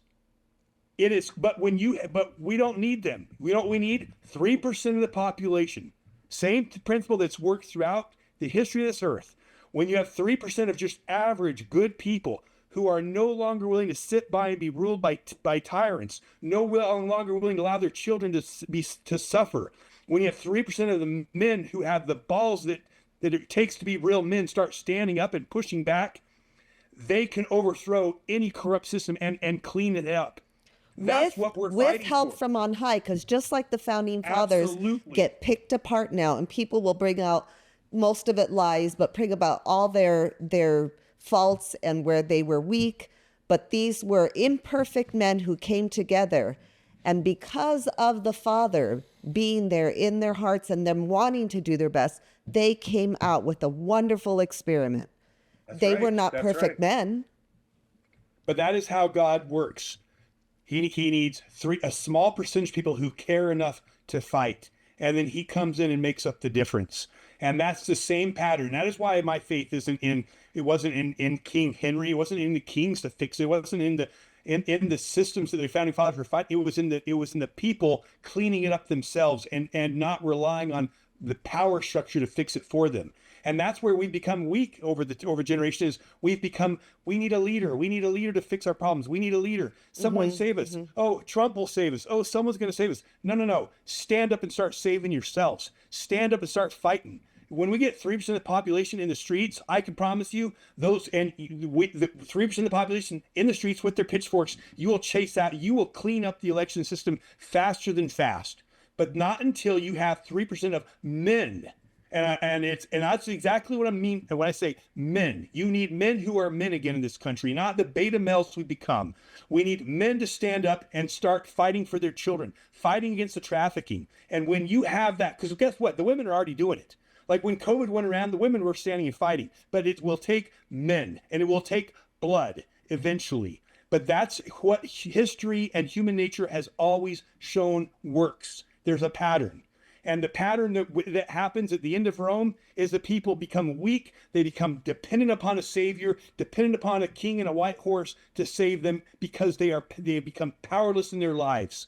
And that is where we are now. We are a nation of weak, powerless men, just like our Republican Party itself that is impotent. But when we start getting men to stand up and be men, just 3%, I promise you, the heavens will move, and we know who wins this fight. But God expects the small and the simple to stand up and do their part. And then he comes in like David and Goliath, and he cleans house. And when David slays Goliath, even though David threw the stone, it was very clear that it was God in control. And that is the path to victory. It is not these politicians. None of these politicians, I don't care, Mike Lee, they're all freaking corrupt. You don't stay in there for as long as these guys have been in there and not be corrupted by this stuff. Yeah, there's a lot of that going around. I mean, look at how much money they're making. I'm looking at what's going on in Minnesota right now with the whole Somali thing and how Governor Walz up there is just trying to cover up everything. He is not even trying to bring any of this to light. There's no openness. And there's the example without any help from the mainstream media. Look how viral we have this going. One young man. You get Nick Shirley out there. And all of us sharing it. That's right. That's right. It was a simple boy. He says, I'm going to do my part. I'm not going to just sit and wait for a president to come and save me and for trust the plan. He says, I'm going to do my part. That is the way God works. Yeah, you were saying David and Goliath, and I was thinking of the movie that Angel Studios is putting out, of the show that Angel's putting out. Which was amazing. It was amazing. Loved it. But then I automatically started thinking of Nick Shirley. I'm like, he's a small, nobody kid that went over there, just started doing interviews and poking into places. And look at the firestorm he's created, the absolute firestorm across this country. And now they're investigating California, they're investigating Ohio now. They're looking beyond just the child care services. They're looking more into transportation services where people are supposed to be driving people to and from hospitals and doctors' offices that are... Cars were empty, weren't driving anybody around. And you out in Dearborn, Michigan. I'm hoping that people watch those clips too. Yeah, it doesn't take much, but it does take some effort. And like you were saying, the big problem we have right now is people get lackadaisical. They just get kind of set in their own little comfort zone. Somebody else will fix it. Somebody else will take care of it. I'll show up and do my little vote thing, but that's all the effort I'm putting into this thing because people get so focused on, that's the lie. I've got a mortgage to pay, I've got to go to work, I got kids that got to do this, I got kids involved in that. And your life takes over, and then there's no room to solve the bigger problems. Uriah, and that is the lie right now with the Republican Party. All you need to do is come vote or be a delegate. That's your duty. And let this and that's what we're going to fix this. No. Our problems are so far much deeper that people that think that that's what it means to fix this country are being blinded, and that's done, and they're being manipulated. We are well beyond the point of going and showing up at caucus and fixing this country. We need men of action, and I'm not talking violence. But we need men of action, men who are open their eyes to the depth of the problem, to the depth of the corruption, and who are willing to say, you know what? Not on my watch. No more kids being hurt on my watch. No more of this Epstein stuff. No more of these politicians that are involved in this type of stuff and hiding in wolves and sheep's clothing. Enough. And when enough men, when 3% of the men stand up and have the balls to say, I'm done, they've crossed a line, that line should have been, that's when we start to win. But as long as men are being manipulated, think, oh, here, come join caucus, that's going to fix things, just do your little part. No. That's the hamster wheel they want you running on, because that's the wheel that you will never do damage to them on. This is Uriah Kennedy from God and Country, and I've been fishing since I was just a little boy. My father used to get me out there and teach me how to tie little fishing knots, and whether it was creek fishing in a stream or we were out trolling on a lake, there's nothing more beautiful than reeling in a big bass or big trout. As fathers, we want our children to have the greatest experiences when out on the water, and we ourselves do not want to get skunked when we're out there fishing. So it is always best to have the best equipment, the best lures possible to give you the greatest percentage of success. We all have used and know who Rapala is, one of the greatest companies ever to create lures for fishing. We would ask you that you would go to our description and click on the link in our description or on the QR code that's coming up on your screen. Support the channel by going through our link or through our QR code and making all your fishing purchases at Rapala. There is nothing better than pulling in that big fish, and you can do that through any of the lures that you'll find up on Rapala. There is nothing like the quality that you will find at Rapala. From all their lures that will definitely get you some good hits on that line, to any type of tools, knives, clothing and apparel, anything you'll possibly need to have a great afternoon, a great day out there on the lake or out on the river. Trust Rapala for all those fishing needs. And again, you have to go through our description, our code in the description, or the QR code that's going to be popping up here on your screen. Again, support this channel by going to Rapala through the link in our description or the QR code that's popping up on your screen. Yeah, I completely agree with you. I mean, Nick Shirley wasn't violent. Literally, he just got up and started talking to people. Richard Markosian was on a couple weeks ago. He started investigating the Granite School District and into their salaries. That's rooting out corruption, where he found out there's almost 200 people that are getting $200,000 or more in salaries out of a school district. Is just investigating stuff like that. It's calling people out. It's getting vocally active in your community and getting into the city council meetings, your school board meetings, talking to your representatives, whether it's a Senate representative or House representative, and dialing down into what are you voting for and why are you voting for this. And if they're not voting the correct way, you're talking to friends, you're talking to neighbors and saying, this is not right. This is corruption. These people are not doing and not representing what we care about. They're not representing our values anymore. And it's not being quiet. We ran a couple podcasts on the silent majority not being silent anymore. You can't be silent anymore. There's no time for being silent anymore. The big issue that we have as conservatives is we don't like confrontation. We don't like getting in people's faces. We're not the left that gets out there and starts rioting and burning police cars and breaking windows. Of course, we're not going to do that. But there's a way we can get out there and be vocal more often that changes things. Shutting up and sitting back and being the silent majority, that's what foments this type of problem. That's what makes these problems bigger. That's what, whether it's child abuse, child sex trafficking, whether it's political corruption within the money, whatever it is. Dishonesty in general, you have to start by looking at your own heart, because if you're not living your life in a way where you can feel the spirit, if you're full of contention all the time, you're not going to be able to discern truth from evil. Yeah. I don't care. You have got to have the ability to have the Spirit with you, to have the Spirit speak to you, and you need to make sure that you're living your life in a way that you won't be tempted. Yep. And you got to call it out. It's the silent majority problem is the problem. I can't talk about that enough. That is the problem. I mean, you're saying that you got to have men get out there and be people of action. And again, we're not Democrats who are going to start out there and being violent and start demonstrating in the streets and burning stuff. there's effective ways to be very, very active. I mean, these podcasts are very active. There's a lot of people listening to them, and a lot of people are changing their thought process of how they're thinking about things, which is exactly what we want to have happen, is changing your thought process of how you think about things, understanding that SB 54 is evil, that all these other things are evil. But there's a lot of other corruption out there that you need to start rooting out. That is investigating everything within your city, within your school boards, within your state, and finding out where the money's going, why people are voting a certain way, what is the root of that, why did they vote for that way, what's the narrative, what's the end goal that they have in place. Because everything's being done for a reason, and it's where people pay attention to the surface too much, and they're not getting down into the deep-seated problem. You're talking about Epstein. Now, Biden had the Epstein files for 4 years and didn't release the Epstein files.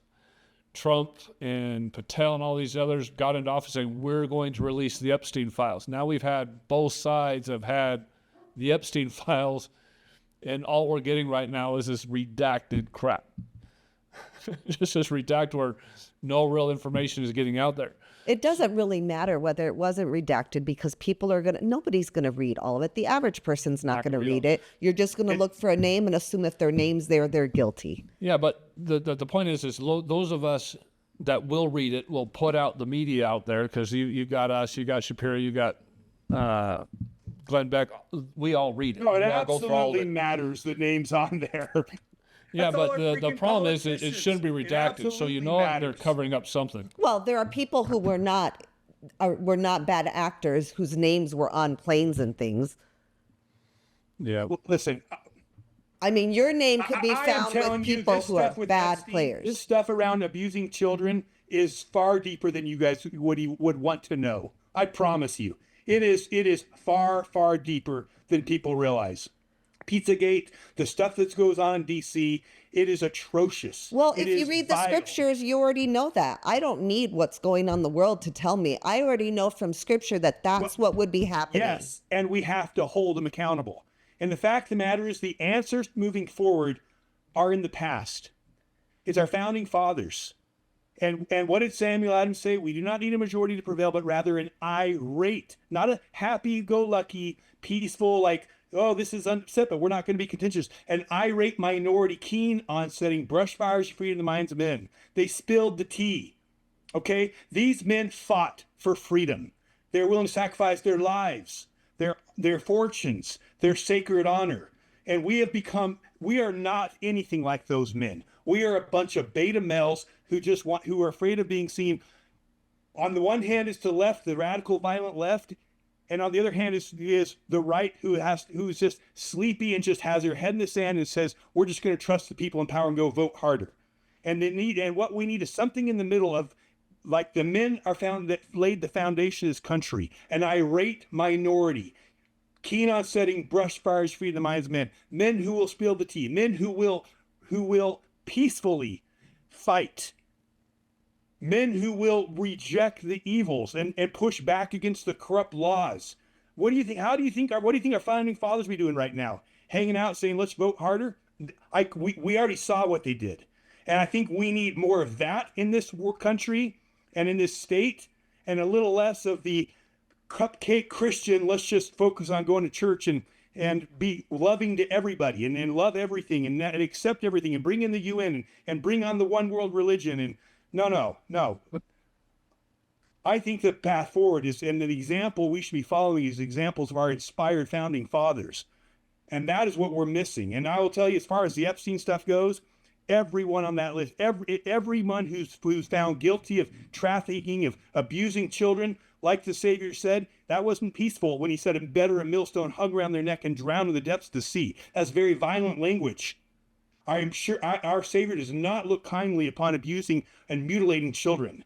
And we need men who are willing to say, we're not going to put up with it anymore either. I agree, especially when it comes to kids. Absolutely. Now, kind of moving on to the next subject. So we've got a massive socialism problem in this country. Mom Donnie was just sworn in yesterday. Hey, did he have his hand on the Quran? He's he's already trying to take control of the apartment buildings. That was his first executive order, is trying to figure out how to do that. We've got this wave going across the country, and people just thinking that socialism is acceptable. And on the other side of that too, we've also got this new wave of accepting Sharia law. So we have these two evils that are teaming up to destroy this nation, morally, financially, everything, just completely destroy this country. And we got a youth and a left wing that is looking at this stuff and saying, no, that's what we should do. It sounds good. Let's promote more of that instead of less of that. I just got back from Dearborn. I was there on a business, so I didn't have a lot of time to do a lot of things. So I made some moderate videos there, not massive videos. Nothing like Nick Shirley was doing. But there is a concerted effort to push this country more towards socialism and communism, like Mamdani, like what's happening in Chicago, and a concerted effort to turn a blind eye to the implementation of Sharia law around this country. And it is being implemented. A lot of people are saying, oh, it's not happening. It is happening. I mean, you don't know the depths of how much Sharia law is actually going on in Dearborn until you get into that culture. You're seeing women walk around in burqas and stuff like that. And I can guarantee if you went up to them and said, and told these women that you're not going to get retaliated against by the men, they're not going to hit you, abuse you, financially hurt you, they're not going to be able to touch you, how quick they'd probably be taking off those burqas. You see that entire community down in Texas, that's full-blown Sharia law. And Greg Abbott down there's trying to stop it, but you've got people out there actually protesting against those who are trying to stop Sharia law and thinking, oh, this is a good thing. Give me kind of your opinion on the spread of socialism, the spread of Sharia law in this country. I mean, it's horrible. It's horrible. Well, let's not also forget about the spread of Agenda 2030 and the spread of the surveillance state, and how that's being implemented by the right. I mean, this is where people have to be careful. Is again, it's let's look at this evil, but not look at this evil. You know, it's the whole left-right narrative. And yes, Marxism is of the devil, literally of the devil. You know, which is what socialism is, and then they have allowed it to march forward relentlessly across this country. You know, while the right, for the most part, just, you know, talked and never really done anything to effectively push back, right? I mean, let's be honest. What has the left done? They've taken over the schools. They've taken over the universities. They've taken over Hollywood. They've taken over every institution. And what has the right done? Where's their pushback been? When has the right made that kind of effort back? They haven't. What have they done instead? They pushed the Patriot Act. They push what is it? To Palantir now, the surveillance. It is one puppet master. The people ruling this country are not with us. They are not with us. They are manipulating us. They are the puppet masters, and they are playing us. The left hand comes, opens the border, creates all the problems, while the left agrees with it. And then the right comes in and says, okay, now we're gonna clamp down. We're gonna bring in Palantir. We're bringing surveillance state. It's the left creates the problem, then the right problem, reaction, solution. So yeah, the guy. I mean, what's going on in New York? Horrible. What's going on in Michigan? I mean, horrible what's happening. But again, I'm not going to turn my eye and focus on one problem and not see the other problem, which is the problem which is meant to solve the problem, which is the surveillance state. I mean, we're in major trouble here. I mean, Rome is falling. America is not a nation that is on the. We are on the decline, and people have to wake up. The nation is falling. We are in a fallen nation, and what people need to realize is these people in power are not coming to save us. They have been sinking this country for years financially. Look at the dollar; it's crashing. The right's been just as responsible as the left. We are a nation in major trouble, and it is not because of the left. It is because of the elite. And the elite understand you to play both systems, just like the adversary infiltrates churches. He infiltrates the Republican Party too, and will do even more damage through the Republican Party because the Christians that are part of that are blind when it's their side. So no, we are in massive trouble here, and to me, we are well beyond trying to elect our way out of this. It is time to wake up the masses and start thinking outside the box, not thinking in the boxes they've created for us. Well, Satan is definitely the master deceiver, and he's going to try to corrupt from within more than he's going to try to corrupt from without.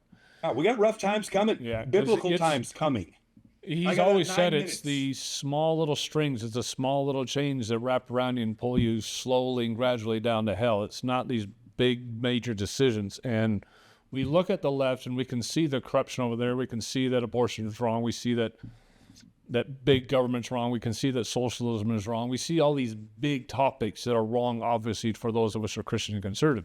But what we're not seeing is the little bitty strings, a little bitty ropes, a little bitty chains within our own party that's also dragging us down. I mean, case in point, what you were making is what's happening up in Michigan, where billions of dollars have been sent in taxpayer dollars have been sent from our country over to Somalia to fund terrorism.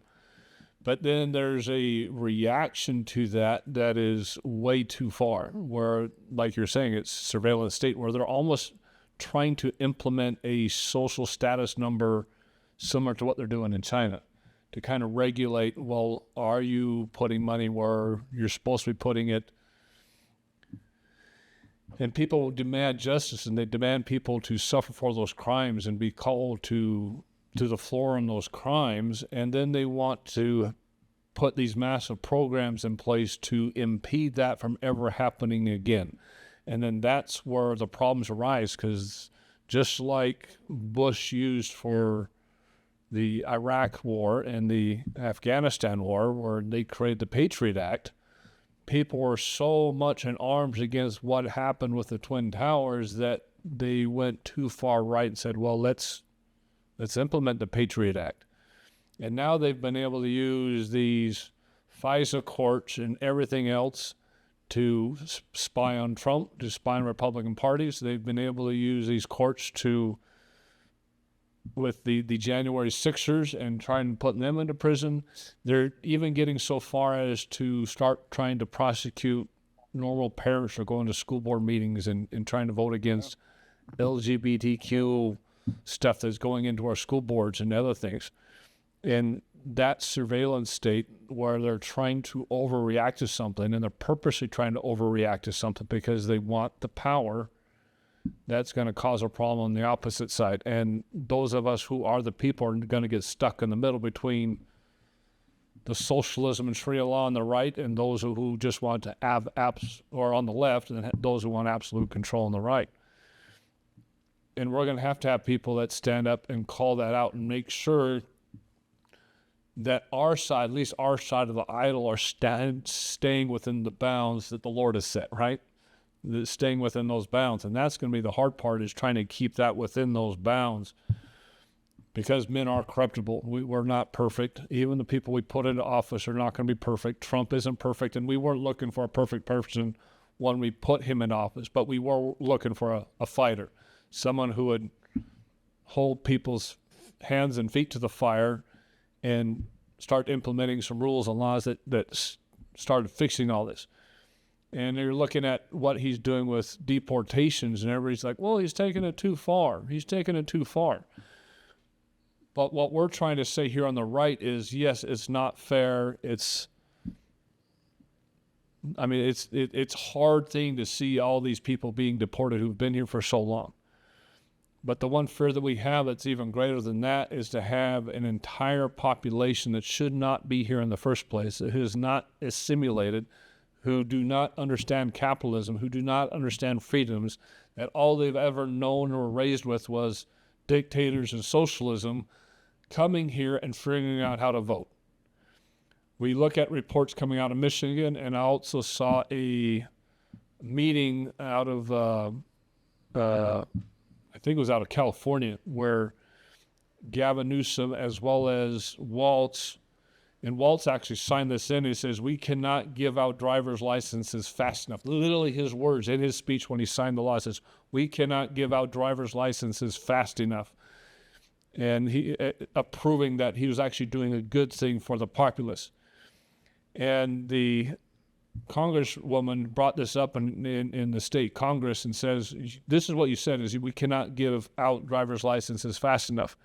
Then the there's a guy there from the electoral board, and she specifically asked him, "Kay, what are the rules behind voting? Can I go in there and present a driver's license and just vote?"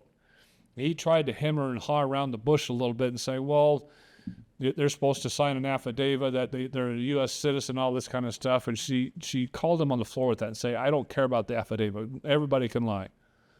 Can I, with a driver's license, walk in there and vote?" And he relented and said, "Yeah, you can vote." And she's like, "Well, that's where the problem is." And so people look at and try to demean what Trump is doing with deporting all these people. They're trying to look at what he's doing with bombing these boats and look how evil that is. He's killed over 100 people. And it's this whole spin where they try to spin this narrative to turn good-hearted Christians and good-hearted conservatives against this, when we as Christians and we as conservatives, all we're seeing is this surface problem, this surface thing, this rhetoric. This guy's evil. He's not saying the right things. He's not doing the right things. He's not being Christian, these people. And we're not looking at the deeper-seated mission and goal for why the left wants to push all these illegal immigration, why the left wants to push all these drugs coming into this country and wants to allow all this. Because it's twofold. They want power and they want money. That's it. And we've stated this in at least 10 of our podcasts, is the left's only goal is to stay in power. And they're going to import their voter bloc. They're going to get them voting, and they're going to make it impossible for any conservative ever to get elected in again. And then it's complete socialism after that. It is complete communism after that. That is all they want. I think we run into trouble when we say left, left, left, and refuse to look on our own side, because again, power attracts the worst in both sides, and we have corruption on the right. And I think one of the dangers with Trump is he's become so polarized that you either have Trump derangement syndrome on the left or you have Trump savior syndrome on the right. Both are wrong. Our founding fathers were very wise in trusting power to no man. And that is why they created a constitution to protect us, because even someone like George Washington could be a danger to us. And Trump has done some very good things, but he has done some very bad things. Operation Warp Speed. I mean, the money he's sending to the surveillance state right now. I mean, the biometrics that is coming forward and pushing forward. The digital ID, there is a lot of the Agenda 2030 stuff is happening right now under Trump's nose, and because we're Trump good, Trump bad. No, we hold everybody in power accountable. And by the way, let's not forget Israel and Trump's allegiance, and so many of our politicians' allegiance to Israel, which is wrong. Again, we have got to get out of right, good, left, bad, and it's we the people versus the elite. The same fight it's always been. They are the elite, Uriah. The people in power are the elite, and we have to be very, very cautious with all of them. I totally agree with you. And we get too much. We get too much, and my team is good guys, your team's the bad guy, and they're wired the exact opposite. Oh, the Democrats are good because we're benevolent, and you guys are all bad. We're all getting played here, but we're all the fools. The puppet masters are all these people. They're all owned by Epstein. Trump's name's on there too. How much money did Trump send there? I mean, we have to be careful of worshiping these people and thinking they're good. No, power attracts the worst.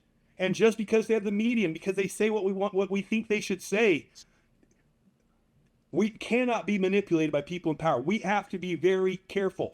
And especially when we're seeing Rome in decline, the nation is falling. It's again, we cannot be reliant and play this left-right game and just left and be blind to the right. Well, I agree with that too, because the vast majority of the problems, I'm going to play my honest opinion here, is the vast majority of the problems are coming from the left. But then you're going to have this group of right people that see, I can solve this problem, but I'm going to solve this problem through giving myself a whole bunch of power. And you get these power mongers that just want to absorb as much power as we're willing to give them because we trust blindly. Yeah. And that's the problem is you have a left creating a massive problem with socialism and communism coming in. You got them completely and wholeheartedly supporting Muslim Sharia law. You got them completely and wholeheartedly letting drugs and all this stuff into this country because they want to see and destroy our population as we know it. They want to dismantle our society because only by completely dismantling it can they rebuild it underneath a single party state and socialism.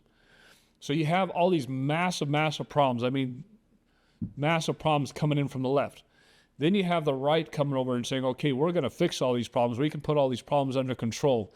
But there's a certain contingent within the right that says, that's thinking greed, money, power, like you're saying, and the power goes to their heads, and they become more controlling. It's not necessarily socialism, but it's where they still have a too much control. Oh, it's no longer we the people anymore. Authoritarianism. Like again, the Patriot Act, authoritarianism, and we're moving to with the technocrats, which is even more dangerous with the AI and their ability to surveil everything. That's what Palantir is. And out of their own mouths, what they're building with Palantir will make China's social credit system look like child's play, where they have integrated AI into all the government data now is all being integrated, and then being able to surveil you through all your social media. What they are building and what the right is funding is terrifying with Palantir, and that's where people have to say, hey, wait a minute, like, yes, but this is why it all comes down to Epstein. Uriah, because guess what? Those people who bring these politicians in and getting them doing filthy, horrific things and then video camera, they have leverage on these people. And they have leverage on the right, they have leverage on the left. And it's the people who are behind that are playing the puppet masters of your politicians. So we're down here a level below thinking we see what's really happening. No. It goes to the Epstein stuff. Who is recording all these people? Who has the dirt on them all? And who's got their cards? Because someone does. And that is why Epstein matters. Because if someone has dirt on all these politicians, and these politicians are owned, they're not owned by us. This is no longer a public. Who owns them? And it's not just the left. Then if you own those people, guess what? Left, here's the game plan. And then after that, right, here's how you're going to respond. That is what is happening. And we think we're down here. No. This is a battle of good and evil. End of story. Yeah, a lot bigger story than a lot of people realize. That's definitely for sure. I kind of think of what happened with Biden in Ukraine and the Hunter Biden laptop and all those files. So you have a politician who is making crazy amounts of money by these foreign companies. I mean, through China, through Ukraine, a lot of corruption. He didn't think any of that was going to see the light of day because he thought he was going to get into office. He was going to be able to control all that and squash it.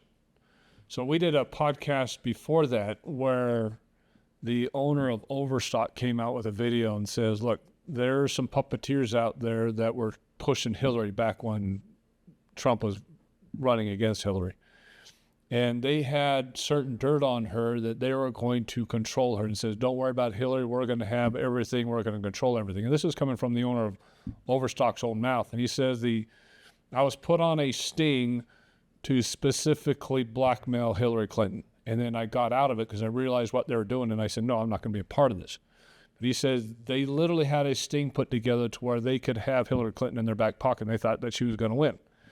Then he says, do you not think that they did the same thing with Biden? That even though he could get control because he went senile then, and it didn't matter, they didn't have to have anything on him to control him because he went senile, they could control the whole thing anyway. So they didn't even need any dirt. But they had the dirt on him necessary that if they had to, they could have controlled him. And that's what Jason's saying here is there's a lot of things at play beyond our politicians that are getting put into place to be able to control. Yeah, it's this crazy thing in Utah. Some of us have heard about in a book we don't really believe, but a fictitious book that we all kind of pay homage to, but we don't believe a word of it, of the Book of Mormon, about secret combinations that they rage in our day. But of course, that stuff's not true. That's just fictitious. Yeah, secret combinations, that's for sure. No, this has been a lot of good information, a lot of great information. Let's spend like 5 minutes. I just want to get your last opinion on the whole Candace Owens thing. What's your opinion on her opinions as she comes out with them? Do you even care? You're right. It's been a very interesting year for me as I've dug into where I'm at now, and I just have come to realize I trust very few people. And I think she says a lot of things I love, a lot of things I agree with, but I'm very cautious about anyone at that level anymore. Look, we know they know how to censor people. We saw in 2020 what they could do to people if you went against the machine, how quickly you would become irrelevant and deplatformed. So if when you are at that level, I think we should be much more careful about trusting people who have that much, who have been allowed to have a platform that big. Well, it got that big. That's one of the things I wanted to point out. So I looked at Candace Owens before she started saying all this thing, and she had a following of maybe 1.2, 1.3 million people. You look at now after the whole Charlie Kirk thing, where she was all this conspiracy about who killed Charlie Kirk, and now she's got this whole conspiracy that TPUSA is controlled by the Mormons and all this other rhetoric. You look at her viewership now, and she's over 5 million subscribers. So she's grown 4 million subscribers by pushing this narrative out there. And you can see the algorithm, the YouTube algorithm, liking what she's saying and putting her out there in the masses. No, but nobody else is growing. I can only hope that she really believes what she's saying. Yeah. Because if she doesn't, knows that she is being a bad player, that's really sad. I think a lot of it's because she's seeing the success. I think she's throwing out there, I don't know if she even believes all, I think she's seeing success on YouTube and it's going to her head and she's just doing more of it. That's my fear. Her moral background is no longer moral. It's all about viewership now.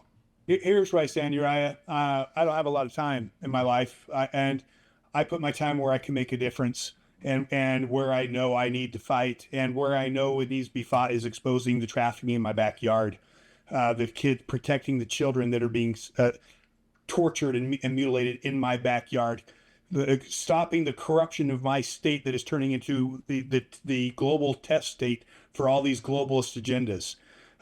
That's where I put my time. I don't get caught in that stuff with a lot of the national stuff because I know most of it's theater. But what I do know is real is what's happening in my backyard, and that is to fight where I can make a difference, and that's where I spend my time. So I don't get lost in Candace. I didn't get lost in Charlie Kirk, although his wife is clearly... she's clear. You want to see an example of MK Ultra? It doesn't get much clearer than that. But I don't get lost in that because I want to be where I can make a difference. And all that national stuff is most of that is distraction. It is intentional. I believe a lot of it comes straight from the CIA. I believe a lot of it's a psyop to keep people distracted, to keep people divided, to keep people fighting. To me, the answer is if we all start looking at what's going on in our own backyards, and we all understand the political problems, the political mess, the corruption, the evils happening there, and we all start fighting there, and we all start taking our backyards back, that's how we win. But when we're all lost in the theater and in the psyops that they want us to be lost in, all talk about Israel and all these things that you can have then you're not actually doing anything but being lost in confusion, and that's where most of the country is. Guess what? True. We become more listeners and not doers because we're lost in this whole you have a real fight. You have a real fight in your backyard. And especially the people in Utah were sent to this earth at this time. And we were not sent to this earth at this time at the coming into the climax, the battle of good and evil, to be sitting on the sidelines pointing fingers to some other places where we have no ability to make a difference. It just so happens you live at ground zero. And in ground zero, you can make a difference. And that's where people have got to start turning their attention to, is where they can make a difference and fight that fight, not fight the fight that's most of it's just theater meant to keep us distracted. Well, I sure wish you and your family the best in your fight, and I praise you for doing what you believe is right, and I just hope you and your family are protected as you go through this. Well, I appreciate that, Ingrid. And the simple thing is, this is not my fight; it's God's fight. And my job is do the best I can, and is for however long that is, and that's it. Amen. He will win. We just have to pick up our rocks and do the best we can to sling him at Goliath while we're here. I love it. I agree. I like that metaphor. So, last question: where is your lawsuit going from here? I mean, how long do you think this is going to last? Well, when you start having people get called as witnesses, like the ones that are calling, especially high-profile people, this is going to be a big thing, and we'll see. But it's not going to look good for them, because the fact of the matter is, we have truth on our side. Are you going to be pulling some of these people you've interviewed into? Are you calling them out as witnesses, or what are you doing? Less the people we've interviewed, and more people who are implicated in the initial David Hamblin case. And there's a lot of high-profile people, from Sheriff Mike Smith to Gordon Bowen to high-level members of the church. So this is ugly for these people, because they're on the wrong side of truth, and the last thing they need is people like us and enough honest people to look at this, and it's not going to look well. I think they thought they would scare us and intimidate us to run away. Sure that they were planning on that. I guarantee, because they threatened a few other podcasts, and they all acquiesced and took their stuff down. But that's not, again, we're not podcasters. That's what people understand. I'm not a podcaster. I'm here for war. I am here for war. This is the same war that's been raging since before we were born. And people need to wake up and realize that we are at war. We are at war for our freedoms. We are at war for our children. And we got to start acting like it, because God needs warriors to stand and fight. Michael was sent to fight the dragon. And then that is the fight we all need to be fighting. Not this getting lost in the theater. They want us distracted. And we are here for the central battle. And that battle is raging, and people need us. And people are starting to wake up and see it. And God's going to win. Not because he's got weak people like us, but because he will use weak people and then do amazing things with people who will just stand and do their best. David was an example of that. Well, I appreciate you being on with us. We're going to follow your suit and see how well you do. I'm sure that's going to last a year or more. Yeah. Easily. There's probably going to get drug out. It's probably going to get pretty stinking expensive as you go along there, because there's going to be a lot of attorney hours there. Yeah, and I will tell you this. You may get a call from your stake president and a member of Kirk and McConkie, the church's law firm, and tell you to take this show down, like they've done to several other shows I've been on. No, maybe. We'll see. Yeah, we'll see what happens. We'll see what happens. If you get the numbers, if the numbers come, you will get a phone call. Yeah, well, If you get the views, I can probably, that's already happened to us twice. The shows we've done talking about this stuff, church says, that stuff's not being talked about. Let me have your temple recommend until you take that down. So we'll see. All right. Well, we'll watch it and follow it and see how it goes. Appreciate you being on with this. We'll probably call you on in a couple months if this thing actually goes somewhere, and see what the results are. All right. You guys have a good one. You too. See you. So that was Jason Preston with the We Are the People podcast. You can look him up on YouTube at We Are the People on YouTube. He's really dove into a lot of this thing, and as you can see, he's very, very passionate about it. I've listened to a lot of his podcasts and seen how deep he's gone into it. A lot of it is very, very real. The abuse cases, the child abuse cases that he's talking about, they're very real and they're very, very, very legitimate. Then the stories, because I've also followed up and read a lot of the stuff up online about those stories, and it's all very, very real, and it's real. Now, the part that kind of gets iffy, and this is where this lawsuit may come into play and a little more evidence, is how many people are actually accused of being involved. Because he goes as far as accusing, well, he doesn't, but... Well, there's some testimony that some of the people give that is after they were coached by an attorney. She was I can't remember what she did, but she'd already been found negligent in coaching children for false memories. False memories. So there's some false memory coaching there, and they try to accuse the daughter of President Nelson. And I don't subscribe to any of that, so don't fault this podcast on any of that. He's digging really, really deep into a lot of that thing. And so if you go over to his podcast and listen to a lot of that, again, the abuses that happen to those kids are real, because I've actually looked into it, and I know very, very, very real, and it's evil and it's corrupt. And the amount of kids that he's interviewed, he wasn't lying about that. He's interviewed a lot of them, and there's a pretty significant amount of literally sex abuse going on inside the LDS Church, outside of it, within other religions. It's a human thing. It's a human problem. And like he was saying, it's us against Satan. It's us against evil. He's not trying to fault the church in and of itself, but he's just trying to point out that there is evil there, and evil does exist, which we all know and recognize that. He's just trying to bring it out into the light a little bit more than it's comfortable for a lot of people. And the church in and of itself is trying to take care of a lot of this stuff in-house and not make a big publicity thing out of it, because obviously that type of publicity is not good publicity. So I'm fully agree with that does need to be taken care of in-house, as long as it is getting taken care of. Because I have a very, very special place in my heart for kids. Again, like we said, we're going to have Tim Ballard. He's committed to coming on here in a couple weeks. So we're going to discuss child sex trafficking, sex abuse in a lot of detail when he comes on. So look forward to that.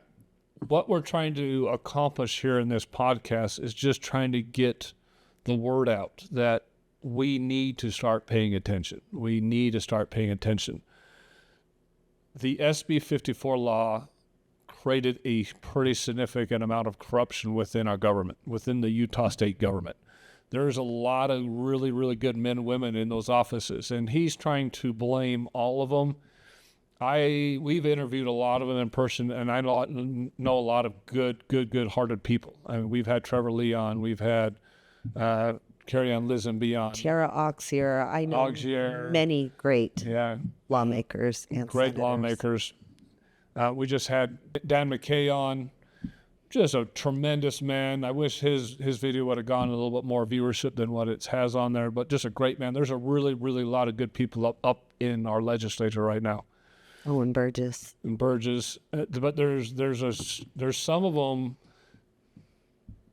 that get into office through the signature process that get a lot of money thrown at them, to get into office. And that's where we're talking about the puppeteers. When you have that kind of money thrown at you, it always comes with strings attached. And that's why we're trying to get rid of the SB 54 law, is because we don't want any strings attached to any of our legislators at all. None. It's got to be honesty. And when you have good, honest people running for office and they can't afford it and are not be given all this money, like Cox was given, like Curtis was given, they don't have the ability to fight against this. The only thing that they can trust in is the caucus system.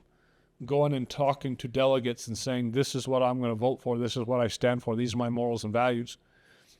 And that is why the caucus system was set up, is to take money out of it, to take corruption out of it. The good, honest people, good, hardworking people could run for office and get in with little to no money being involved. The caucus system does that, and delegates do a lot of research. But when you can bypass that and just have a popularity contest, that is not being accepting. That is not a good idea to put more people on the ballot, to have more ways to have people on there. That is how corruption comes in. And there's a very, very false narrative out there that's spewing the opposite, that no, we need to have more people be allowed to get on the ballot. We need more people. Well, the false narrative is that it's giving the average voter a voice, and it's not, because every single voter does not have the opportunity to vet all those candidates. And by vet, we mean you find out where they come from, what their morals and values are, if they represent what you want. And that's why you need delegates in the delegate system. Yeah, money corrupts everything. We know that. Money corrupts everything. We got to take money out of our elections.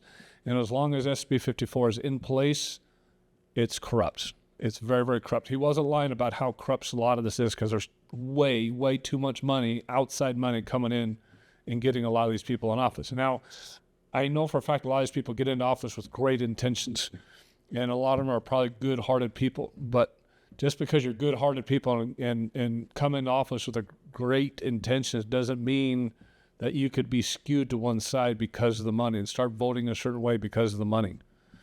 And it doesn't take much. It's not like on every single vote that they vote on is a corrupt vote or a bad intention vote. But there's certain ways that they word legislation or they word things to skew in a certain direction, put certain loopholes in legislation that allows things that is being run by those giving them the money. And we got to get rid of that, because as long as money is involved, there's going to be a puppeteer on that money. That's just the way it works.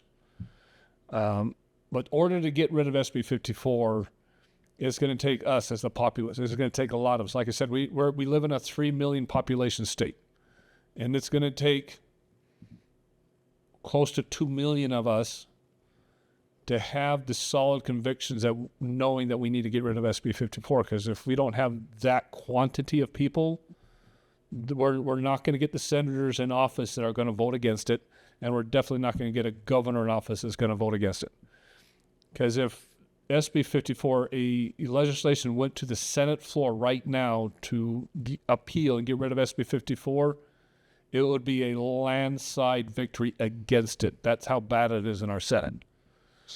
In our legislature, in the House, we're probably just over 50% of the House would vote to get rid of it. So we're better there, but still, that should be a super majority vote within the House of Representatives of getting rid of SB 54. When in the Senate, there'd be like 3 senators tops voting to get rid of that because they're all in office through signatures. And Cox would veto that in a heartbeat.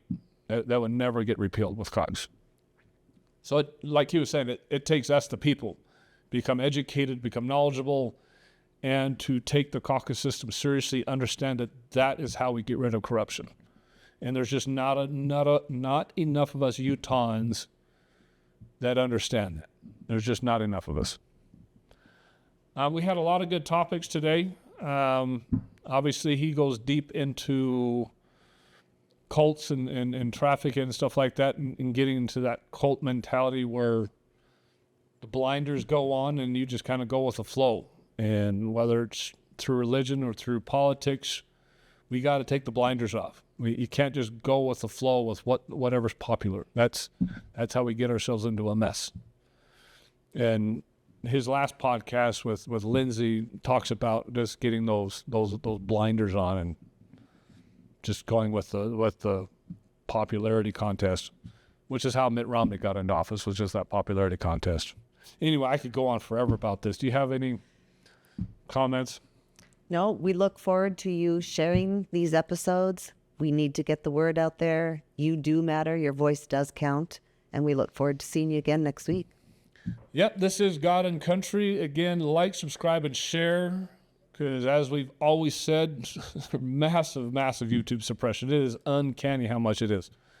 I mean, when you have 18,000 subscribers and we're getting videos that if YouTube would allow it, would get 30, 50, 60,000 views on them, and they're literally only giving us 200 to 600 impressions total ever, that is massive suppression. So even the 18,000 of you that are subscribed are not even seeing our videos come up on your own feeds because of the YouTube suppression. You're not even seeing it.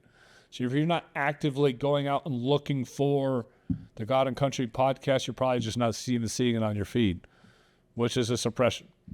We have our new website up. Want to show everybody that. So our new website is up so everybody can go and see what we're up to.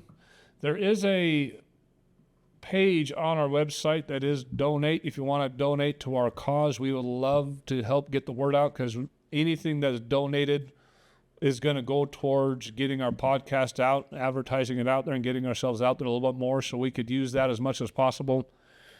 We also would like to start traveling more. We're going to be doing some on-the-scene stuff with both Border Patrol as well as ICE, and that costs money, flights, hotels, all that kind of stuff to travel around these guys. We'd like to be able to do a lot more of that. We'd like to do a lot that's going up in Michigan right now and getting out into the public, but it all costs money. So if you really want to support us, support the channel, please donate and help us get this thing out there.